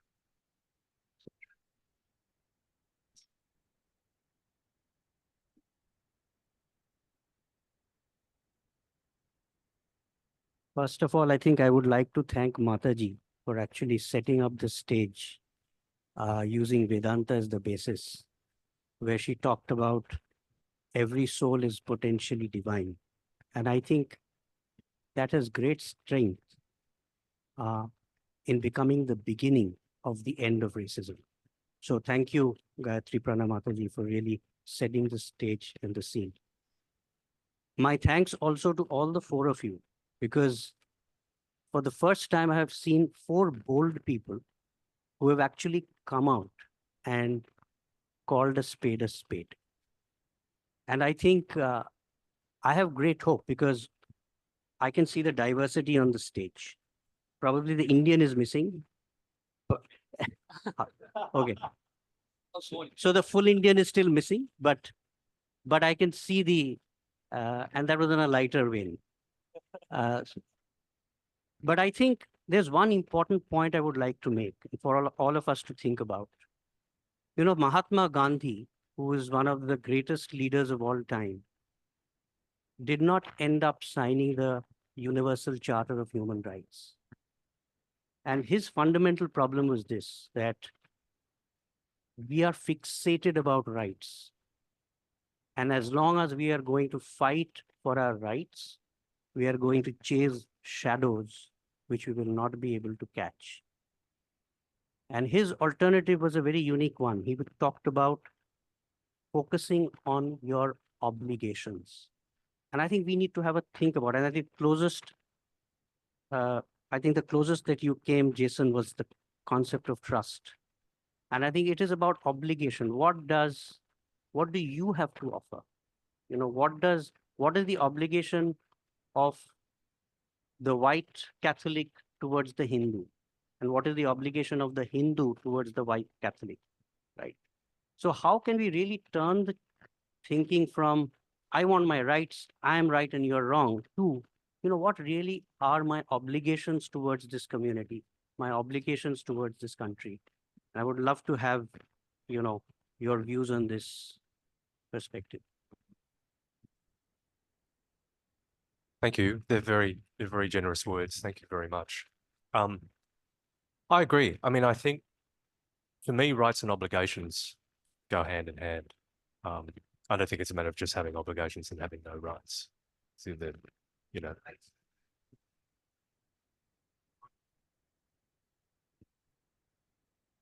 I see that. Yeah, I see that. I also agree that I guess what I termed civic trust is actually an obligation on people. So when somebody is Australian, you treat them as an Australian, no buts, no ifs, no asterisks, no footnotes to that. You treat them as an Australian. That is a fundamental principle of, I think, of citizenship. So our own obligations as a citizen, but at the same time also our rights as a citizen, is to be presumed to be Australian, to owe our loyalty to no other country but to Australia. I think that is both an obligation of those who you're dealing with somebody, but also a right of somebody when they become an Australian citizen. But I also want to add to that to say, I think that there is an obligation on all citizens to learn how to, I mentioned this before, how to disagree well. I think we've lost the ability as a society to disagree well. I think conflict is celebrated now. It sells newspapers, it sells social media. Everything thrives off conflict, sensationalist conflict. And because of that, we have lost that place in the public discourse around disagreeing well. And I think there's a couple of places where we can find that again. One is, I think, amongst institutions of faith. I think there's a massive leadership role to be played by faith leaders and people of faith to put that forward. Partially because of the trust that institutions of faith hopefully still command out there. I also think, again, with my bias, my university hat on, I also see universities as having a massive role to play around auspicing these really challenging debates, but in an environment of being able to disagree well. I'd like to make several comments in taking up your point about the Hindus and the Catholics. Some theologians have worked in that area. I'm very conscious of that. Relate Dom V. Griffiths, for example. But what has happened in the Christian churches is that for the last 60 years, you've had the ecumenical movement, which was trying to bring the different Christian churches together and to be united.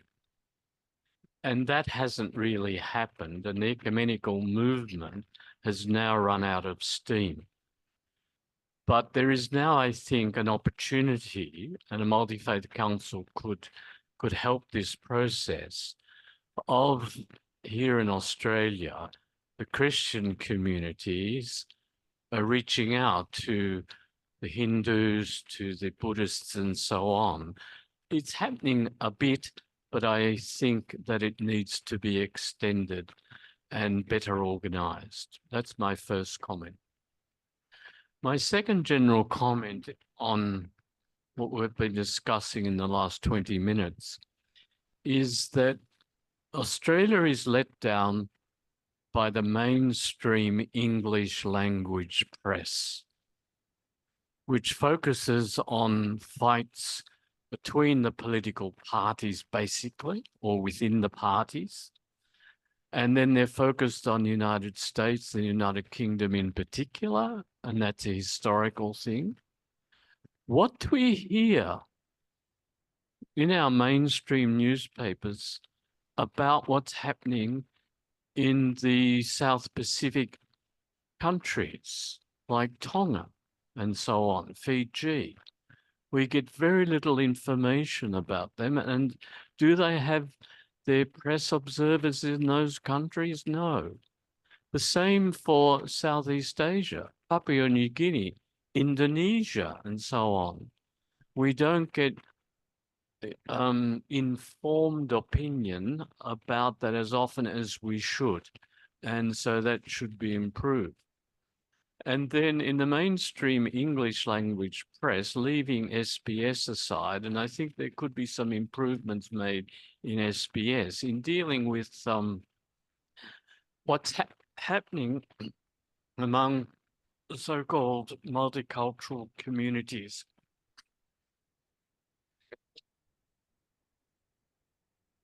To have more about that. So they're just comments I make. Thank you.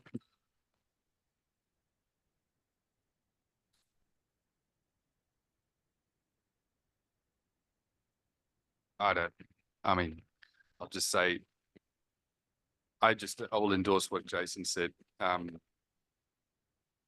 Your obligation might be to respect the rights of another person. So you don't, but I don't think rights take care of themselves, unfortunately, because generally, no offense to the two politicians, but governments don't always promote rights. So I'll give you an example. The Australian Human Rights Commission has been calling for a Commonwealth, a National Human Rights Act for 20 years now. No government's ever come close to doing it. The Australian Human Rights Commission has been calling for a Religious Freedoms Act for 20 years now. I think Scott Morrison might have tabled one. The Labor government tabled one in its last term, but both times came to a grinding halt and hasn't gone anywhere. So those bits of legislation would have created rights, and then they would have created obligations on others to respect those rights. Hasn't gone anywhere. You need will, courage, and a reason to do it. It doesn't just happen. If I may just add to that, we were talking about obligations. I know you've been saying a politician, but prior to that, I did work quite a bit with my community, so with the Nepalese community. I think when we talk about multicultural, advocating for multiculturalism in Australia, it is very important for all communities to actually work in collaboration with one another. That is our obligation. It seems like all of us are working in silos, trying to get to a one particular goal. But what I really see is the gap that we are not talking to one another. What one community faces as an issue is being faced similarly by another community, but we're not talking to one another. So that is our obligation there. Yes, we do want things to, have better outcomes for our communities. But I think from a community worker, it's so important for us to be working with one another, having that open dialogue and using great platforms that we already have and utilizing it for the betterment of our community. So I think our obligation lies there as well. We might first go online. Cultural Infusion has had their hand up for a little bit of time. Yeah, thank you very much. Can you all hear me? Yes. Yeah, thank you very much. I'm Peter Musafariadis, and I've been making quite a few comments in the chat there and some questions which you might want to take the time to have a look at. I've been working in this area now since 1988. I also I'm the secretary for the 2005 Convention for the Protection and Promotion of Diversity of Cultural Expressions. So I do quite a work internationally in this space. And one of the conversations that's coming up is how we need to become more sophisticated in how we start to talk about discrimination. And often we use the word race and we tout it as if it's a biological fact, and there's actually no scientific basis for it. So when we talk about racism, it could be many different types of discrimination that's going on. It could be discrimination around colorism or caste or class or religious discrimination.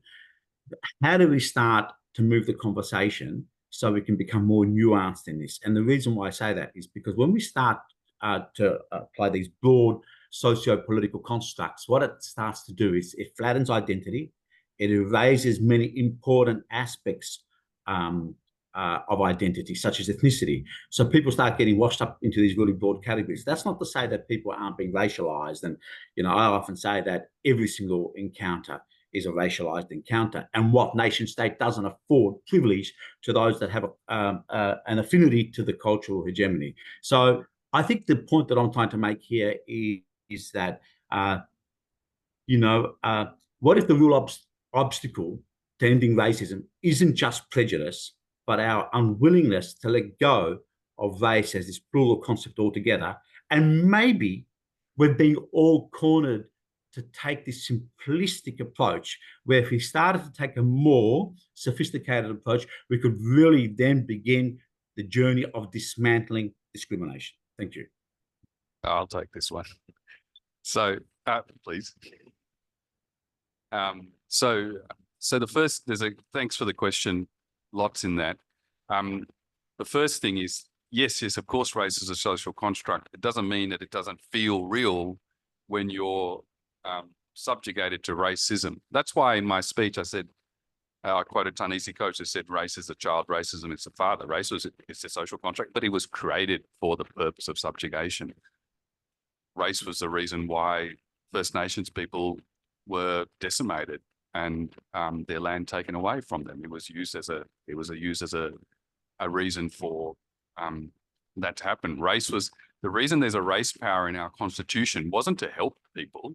It was specifically put in there, and Edmund Barton, our first Prime Minister, said, so that we can ensure that the purity of the Australian, it's in code for white race, is maintained, and less favourable and more negative races are not able to enter this country. So race is felt in a very real way. To get to that nuanced conversation, the bridge is building racial literacy. That's the thing we have to do. That is actually, racial literacy is not very good in this country. And I explained that when I gave my speech by reference to myself. So actually understanding in a systemic way, not in an interpersonal way, but in a systemic way, in an institutional way, try and understand why it is that certain people do better. Building that understanding is how you then tackle racism. My third point is you have to also think about it in a intersectional way. What I mean by that is no one is just one thing. You might be, you're female, racialized, maybe poor, maybe subject to abuse, maybe whatever. All of those things are part of who you are. All of those things lead to the way in which you are treated, the way in which society advantages or disadvantages you. And so I agree that we need to have a much more nuanced understanding. People are not just one thing. And so we should think about them in that complex way. And then when it comes to the way in which we provide services or opportunities, whatever it might be, we try and factor that in. So that's my answer to that. Thank you very much, Giridharan. I would just like to make a closing comment, sorry, because I understand we're really pressed for time. There are many, many studies out there that when we do use these broad socio-political constructs, they only perpetuate discrimination, inequality, unequal health outcomes, and a whole range swathe of other unintended consequences. So if we can move towards that, and there are many, I know I'm part of a movement now, and there are many African Americans who are starting to have the conversation around this. Thank you.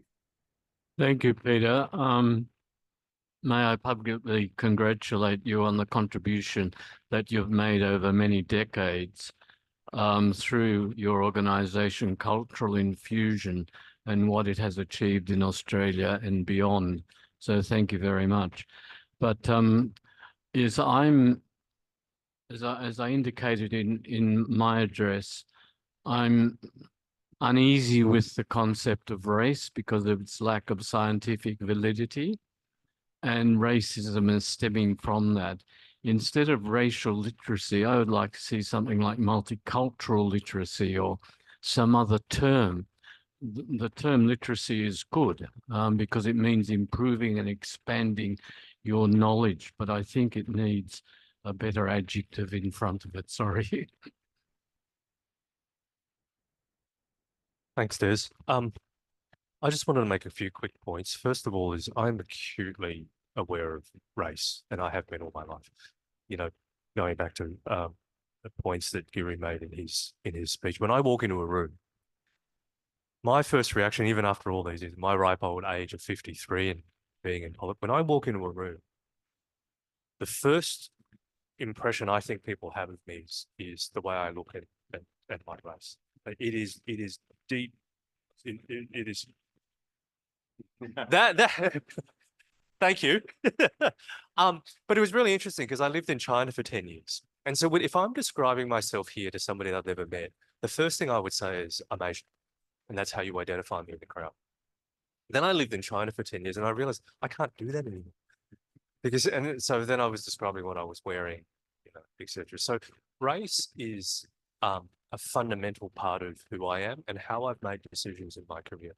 I decided to be a lawyer and not a doctor because I felt that there were lots and lots of outstanding Asian doctors, but at that time, still no outstanding. Well, there were no well-known Asian barristers, no Asian justices, of high courts or Supreme Courts. It has influenced. I make so many decisions based on race, and you might call it race. We might call it difference, but I am acutely aware of my own difference. I don't know whether that's a good thing or a bad thing, but it's a product of my experience, sort of growing up as a kid that looked different in Australia. I might just leave it there. Thanks. I do agree with Jason. Like, I think it is who we are, and we should be able to own it with pride. I don't think we should be able to say, not acknowledge who we are. I mean, I am a Nepali. I'm very proud to be a Nepali. But just because we are here doesn't mean I should be, people should question me. I mean, to even rethink of whether I should be or not, that shouldn't be a part of the conversation. So I think it is something that we all have our own identities, how we identify ourselves, and we should be able to do it with pride without having to think twice. Sorry, could I make one more comment here? And it goes to the question around is race divisive? Because and it goes to, again, a comment that Giri made in his remarks about the voice referendum, and this completely mind-blowingly frustrating claim from those who supported the no case that we were being racist because we were supporting, a voice for Indigenous Australians. It was us. We were being racist because we were setting up something special for Indigenous people. I think what we really need is, you've probably all seen the cartoon, right, that explains the difference between equality and equity. That cartoon of, sorry, I'm sure many of you have seen that cartoon that explains the difference between equality and equity. But the children of different heights, and they're trying to look over a fence at a baseball game, and there's everybody's, that fundamental understanding of the difference between equality and equity, I don't think is commonly understood out there. And if you don't understand that, then it plays into the superficial attractiveness of arguments that we should all be equal and be treated equal.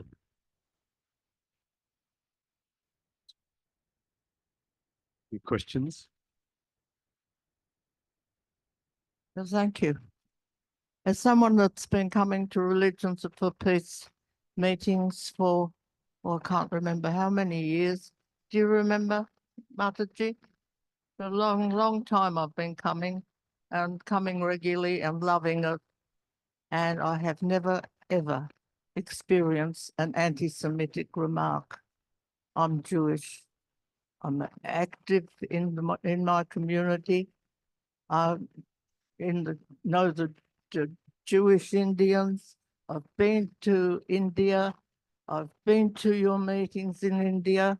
And all I can say is congratulations to the group for spreading out, and to the people that I see here that I've never seen before in my life. I'm sorry, but we have a very, very good group, and I think it should be noted. It should be, I think everyone should note what a wonderful group we are. Even you, Rabbi, Reverend, you didn't wear your uniform. Father, beg your pardon. Does happen to Jewish women, they call it Reverend or Father. I think it's important that we look at what we've got and admire what we've got, and the rest is pie in the sky.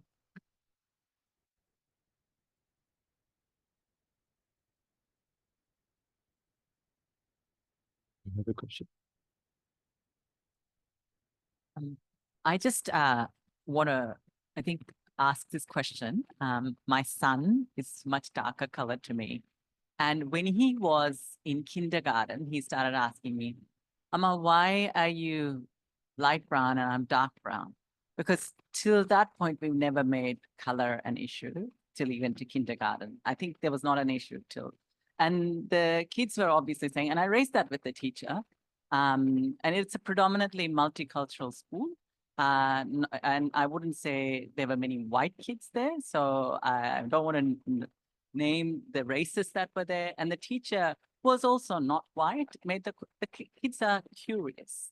So how do we address, does education have a big part that Human Rights Commission can get into at least the public school education to have this conversation early so that whatever is being taught at home is fine, but at least an alternative opinion. Is that something Human Rights Commission can do, or can the governments facilitate that? So. Thanks, Vani. Yeah, so absolutely education is critical. And I don't know if anyone here watched, there was a great ABC documentary, The School That Tried to End Racism. And we are piloting some programs to actually do anti-racism work in schools. And I think, yes, you can do a lot. The difficulty is how aggressively, how much we get attacked for doing that. And I'll give you an exact example of this. So Harmony Week or Harmony Day is actually the International Day for the Elimination of Racial Discrimination. John Howard rebadged it as Harmony Day because he didn't want people to talk about racism. We at the Human Rights Commission sent an email to all of the supporters of the Racism It Stops With Me website site saying, here are some school resources to talk about the International Day for the Elimination of Racial Discrimination.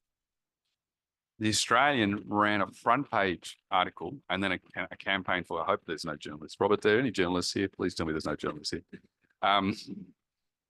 Not from the Australian, I wouldn't think they'd turn up here. It ran a front page article saying, Human Rights Commission wants to ban Harmony Day. It's completely ridiculous. Actually, Harmony Day doesn't even exist. There's a Harmony Week, and we weren't saying, we just said, talking about harmony can sometimes obscure the fact that racism exists. But those of us, and Jason, and you, sorry, your first name is again, Sukit, they both just so eloquently said, you know it when you feel it. It is real to us that feel it.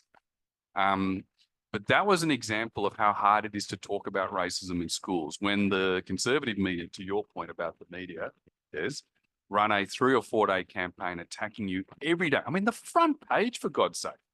They thought it was that important. They put it on the front page attacking us. So we are so cautious about how we do that work because of course, people get terrified about doing it. But I agree with you. That's where we can do a lot of work. I've had, and I'm hoping I've had a pretty good relationship with the Federal Minister of Education. I'm hoping Jason can introduce me to the state one. And then we can, because I think we can do a lot of work there, but we just have to be careful about being shouted down by loud voices. I just warn that don't let it be New South Wales focused. You've got to think about across Australia too. And the whole reality of multicultural education and its importance, of which racism, anti-racism education is an important component, but it's much broader than that. Sorry, can I just add to that? I work with New South Wales Education and the Multicultural Education team. And it is so rightly said that the schools are a reflection of the community that we live in. And we've got such brilliant, staff, teachers, principals who are there with the right intentions to provide a safe and an inclusive environment, not only for students, but the families and the extended community. And in raising a question, of course, there has to be the right resources to support our teachers, to have those conversations in a really safe place for everyone. So yes, I think schools do have a big role to play, and the educators, they're doing a brilliant job, but we just have to be there to support them enough. I really enjoyed your talks. They were really thought-provoking. I just had a a quick question for you, and it's a big picture question. I like to ask you each of you have a different perspective of how to deal or stamp out racism. So if we were to project 100 years from now, what would be your unique take on being able to stamp out racism, because you all come from different perspectives? It's like if I had asked leading Australian thinkers 100 years back, what would be their take on stamping out racism? Is this what they would have thought, you know? So I'm just asking you some big picture questions for your vision of what you think would be the way to go. Well, I think 100 years ago, we were at the depths of the White Australia policy, and that took such a long time to overcome. The Immigration Department started to make moves in the mid-1950s, and that they were, naturalizing the Asian partners of Australian soldiers. There was a dispute about that in 1953. So, but then gradually there was incremental change. I think one of the important things, the politicians, I think, and the Immigration Department realised that Australia had to get rid of its White Australia policy. It was no longer viable in the 1960s or 70s and beyond, because we live in an Asian world. We're on the edge of Asia geographically. And the Immigration Department started to change in the mid-1960s when they started bringing in Anglo-Indians and Goanese from India, and in the, I'm trying to think of the term, from Sri Lanka. It was a Colombo plan that was quite important, bringing those students, Asian students, into Australia. But they also brought in Sri Lankans who had some European heritage into Australia as a way of beginning to change Australian attitudes towards people of Asia. And so that when the change did come in late 1972, 73, and had to change because the influx of the Vietnamese refugees was just around the corner. And so we did change. And in the 80s, we developed the notion of a multicultural Australia, which unfortunately, with the Howard government, he and Costello got rid of the Office of Multicultural Affairs that I mentioned before, got rid of the Bureau of Immigration Research and so on. And I think since then, we've been struggling to have a good articulation in the contemporary world of what was true of the multicultural policy in 1989. So I think we've got a few more steps to take, really. And we've got to give a lot more thought to that. But to be very honest, we're not getting much creativity from our politicians on both sides of the political fence in reimagining Australia so that in 100 years' time, we can look back still proudly on a culturally, linguistically, racially, spiritually, religiously diverse country.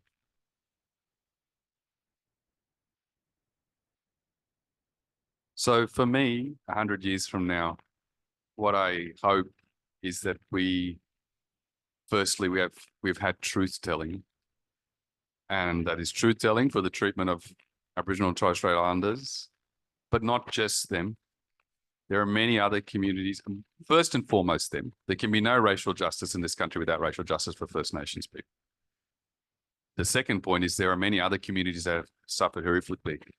I had a meeting a couple of months ago with various members of the Chinese community here in Sydney, and there was a lady she was in her 80s, a wonderful, inspiring woman. She said to me, for most of my life, I've been trying to get governments in Australia to do truth-telling about the treatment of the Chinese community.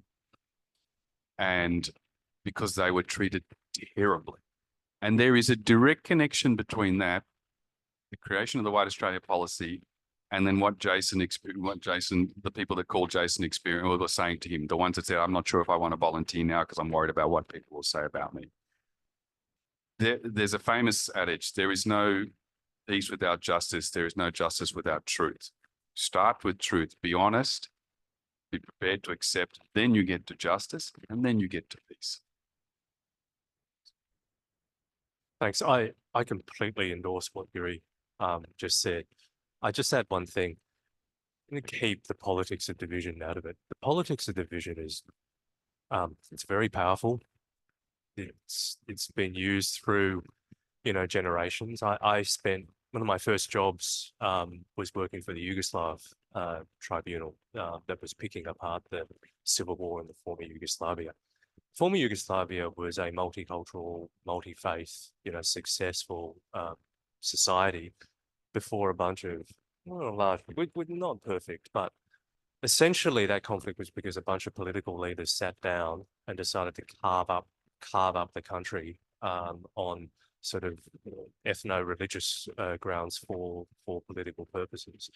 So if we can find a way to keep the politics of race and the politics of division out of this broader conversation, then I think that would be a very good thing. A reassuring thing, really reassuring thing is I think Australia fundamentally rejected the politics of Trump just a couple of weeks ago, which makes me feel really good about it. Thinking of what I would ideally 100 years from now, I don't know what it'll look like, but what I can definitely say is looking back at what it was and what it is now. Looking at the community that I represent, Burwood Council, the 5th most diverse community in New South Wales, is a living testament of what I think a great, harmonious community looks like. And 100 years from now, that is what I would like Australia to be, a representation of what Burwood represents. And I'm so proud to be representing that community. So that is what in 100 years from now, that is what Australia should be represented as. Okay, we have a question online from Eamon. Sorry for making you wait. Yeah, no worries. Thank you so much. My name is Eamon Jaffrey. I'm the volunteer at the Faith Communities Network of Tasmania. Firstly, just wanted to thank all the panelists for their great advice and knowledge on the subject matter. But just going back to, before I ask my question, I just want to go back to Councillor Patta's point where she said that we are all operating in silos and we need to come together. But working with grassroots organizations, I felt that we are just too busy proving that we are the one who are the best. That's why we do not give that space to other people to come and collaborate with each other. And living in Tasmania, I have faced this challenge a lot, even though we are open to collaboration, but a lot of community organizations don't want to do that because they want to prove that they are the best. So saying that, my question is that how can we create a more inclusive community that values and respects the diverse backgrounds and experiences of all individuals when some leaders oppose it? And anybody in the panel can answer that. Eamon, I didn't realize you were watching this talk. Boss, I'm talking you everywhere. I'll be seeing Eamon in August in Tasmania. Sorry, everyone will have a view on this, but for me, it's something I said earlier. There's just too often a deficit mentality associated with difference. If you're not the same as what we are here, then there's something wrong with you. You're not as good.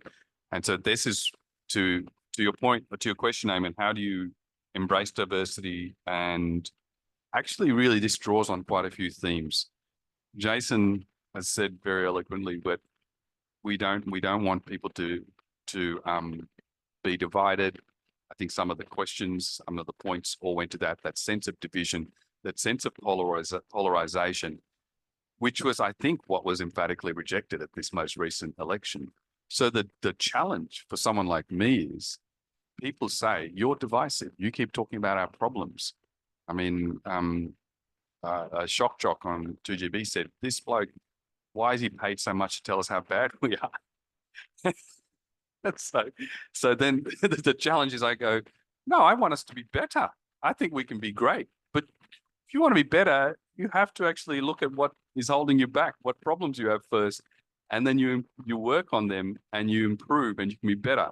So having that strengths-based approach to where communities come to wherever and going, what can I learn from you? How can we be better by learning from each other? Which is, I think, the essence of multi-faith gatherings as well, right? So yeah, I mean, I think you've thrown down the gauntlet, Jason, in terms of the language and how we approach it. And I agree with you. But I don't walk away from my job is to call out racism. So unfortunately, that is always going to be seen as a little bit divisive. Absolutely. Absolutely. How many of you have read Don't Think of an Elephant? You don't know the book? Don't Think of an Lakoff. I think it's Steve Lakoff is the author. You read Don't Think of an Elephant? I recommend it. It's all about the use of language, but in a different way. It's the political use of language. And its central argument is that those on the progressive side of politics have been absolutely hopeless at using language effectively, whereas the conservative side of politics has been extremely good at using language properly. So think of how the term woke has been weaponized to shut down debate. Think about even how what would otherwise be innocuous things, when, you know, we use it all the time, when we say the term tax relief. Tax relief, it's like pain relief, right? So our concept, just by saying tax relief, and we use it in the Labor, we talk about tax relief, but just by saying that, you make taxes out to be something that are fundamentally bad. Whereas in fact, it's through taxes that we fund the police force, we fund our hospitals, we fund our schools, we fund our democratic society through taxes. This is an example, one of many, of how the Conservatives have used language so effectively to shut down debate. So if we are to promote inclusiveness as a community, if we are to win these sorts of arguments, I think we need to get a lot better at how we use language and how we control the narrative or dominate the narrative through our use of language.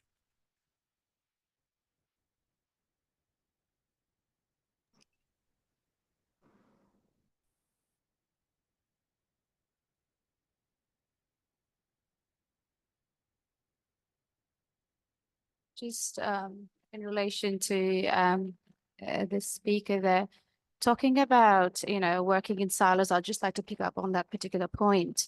The first thing is about acknowledging our weaknesses, and we've acknowledged that working in silos is one of our weaknesses. So what can we do together in that diversity to come together? I think Jason's role, and of course the council, it does play a big role in trying to bring them all together. The reason I say so is because while we do acknowledge that the community organizations work in their little silos, you know, they may not have the resources, but then of course, you know, the council and of course your office will have the resources to be able to facilitate those conversations. And I think facilitation is the key word here. So that's something that I will definitely reach out to your office, esteemed office, and of course the federal MP Sally's office as well, and with the council to see what we can do with the resources that are available to us to bring together the various community organizations so we can work together for a collective goal. I'm not quite sure in Tasmania if there's something that we can do. Of course, we'd be all more than happy to have the conversations there as well, because I do understand there's a very massive Nepali community in Tasmania, definitely growing in numbers. So more than happy to have the conversations there as well. Open to it. Thank you. We have just time for two more questions, one from Swaminathan and one for Gayatri Pranaji. All right, thank you so much. Thank you, Professor Cahill, for the census data set, 25 years. Just on the back of the census data set, I have a question as to under what religious affiliations do the Indigenous Australians fall under?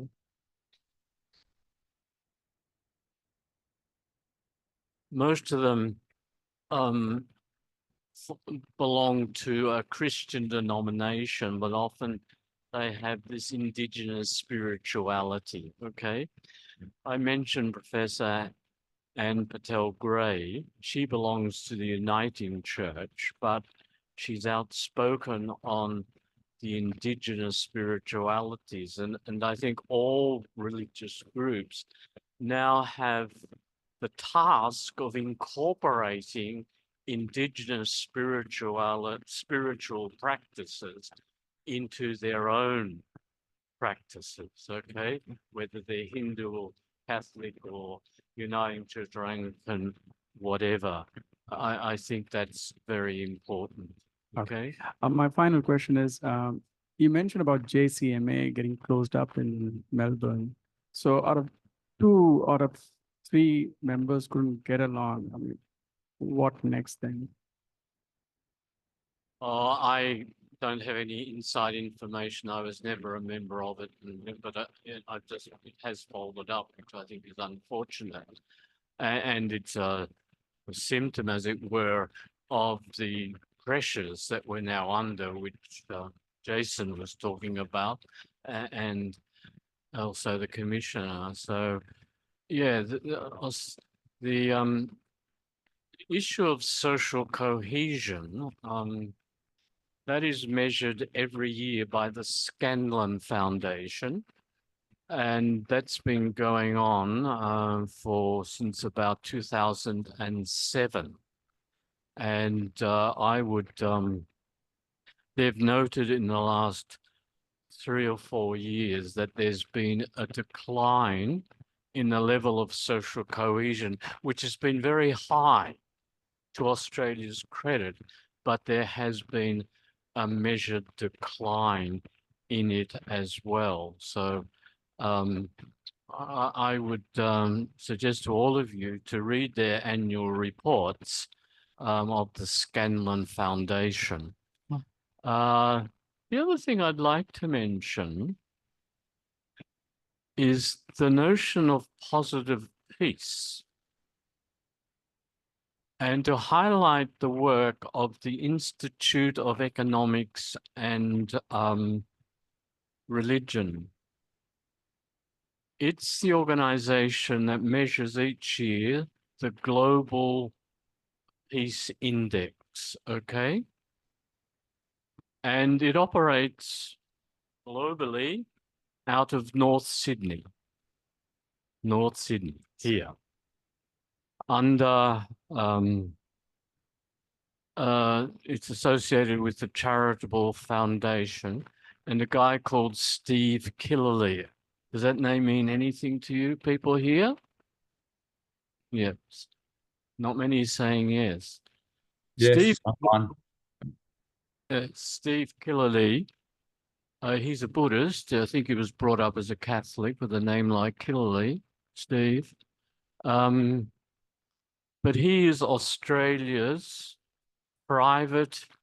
biggest private international donor through his charitable foundation.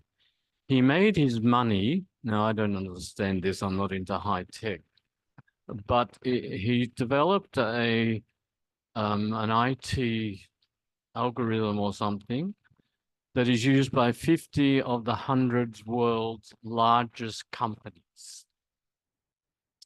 And one application is that when you put your credit card into the ATM to get money out, his invention measures that you get your $100 and you don't get $110 or $90, okay? And it self-corrects. That's just one application of what he's invented and how he's earned so much money. He keeps an extremely low profile, but he's on all the basis of data. He's a trained mathematician with his Global Peace Index and his Positive Peace Index. He has this incredible array of data taken from any country in the world that has more than 1 million people. And so he's developed the notion of positive peace. And there are 8 pillars to positive peace, including a healthy business environment, and the observance of human rights. And I can't remember all the 8, but Google it and see for yourself about where we might improve and strengthen the pillars of Australian society. Thank you. We have one last question, and I believe that's asked of you, Gayatri Banerjee, and it's to answer the question of racism through the eyes of Sri Ramakrishna. Sri Ramakrishna, in whose name the whole our order is, and whose picture is there behind you. He lived in Calcutta in the 19th century. I don't think at that time he had any exposure to racism because there was only Indians, and he had come across people from different faith, of course. Different religions he has met. He had met people from Christian faith, Islam, and Sikhism. And his idea that if we are all, since we are all children of God, God is, we all say God is the creator, so we are all children of God, then why should there be so much difference? We should have love for our brothers and sisters. As Swami Vivekananda, as Professor Cahill mentioned in the beginning, in his opening address of the Parliament of Religion, said sisters and brothers of America. That was not just words, simple words. He really felt it. It came from deep within him. That is why the 4,000 strong audience responded to it. They said they responded to something which they don't know what it was, but they all stood and clapped for 2 minutes. Just for the first 2 words, sisters and brothers of America, that's all. And that is the idea that Sri Ramakrishna says. If we have that, if we can develop that feeling that we are all children of God, then this difference based on color, creed, race, language, gender will all go. Because we are all children of God. Since we all children of God, we are all sisters and brothers. And as such, we should not have all these things. That is the ideal. It's very hard to reach the ideal, but that does not mean that we bring down the ideal. We keep the ideal high and work towards that. And as I said earlier, the Vedic dictum, Ekam Sat Vipra Bahudha Vadanti, truth is one. Sages call it by various names. Different names are there for God, but we are all working towards, we are all worshiping, we are all adoring that one God. And so we all say we are children of God. Then why should there be this difference of racism? And again, going back to Swami Vivekananda's lecture at the Parliament of Religions, he gave a lecture called The Frog in the Well. Some of you have read the Swami Vivekananda's lectures will know what he meant. He gives a story. In the big meeting he's telling, I would like to tell you a story. There was a frog in a well. And it was born there, it lived there, it ate, caught the insects, drank the water from the well. It had never been out of the well. One day, a frog from the sea came and fell in that well. So this frog well asked, where are you from? The frog from the sea said, I'm from the sea. Oh, what is sea? Sea is huge. It's vast, immense. I can't describe. Is it as big as this? Saying this, the frog jumped from one side of the well to another side. Then the frog from the sea said, how can it compare? It's much bigger. But then the frog in the well jumped across to the other side. This much big, the sea? Then the frog from the sea said, how this is ridiculous. You cannot compare your well with the sea. No, there is nothing bigger than my well. You are a liar. Kick him out. And Swami Vivekananda said, this is the idea of many of the religions. My religion is the only true thing. Everything else is false. The same thing goes for race or color. What color? What's the color of your skin? What is the color of your eyes, your hair? Everything else is wrong. We have to come out of this little well and see the big ocean. Then I think we will get out of this discrimination.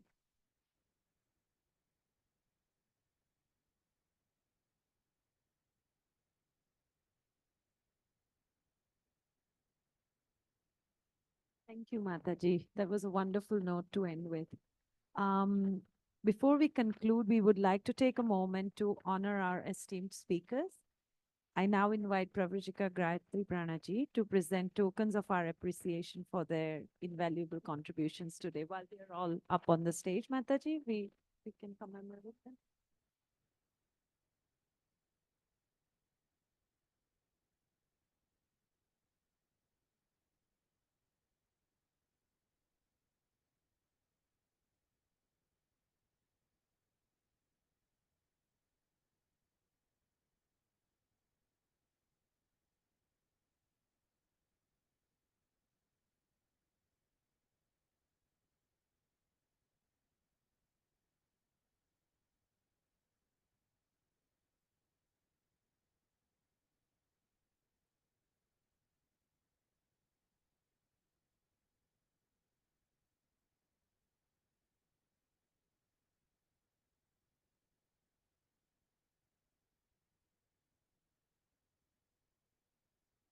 Thank you.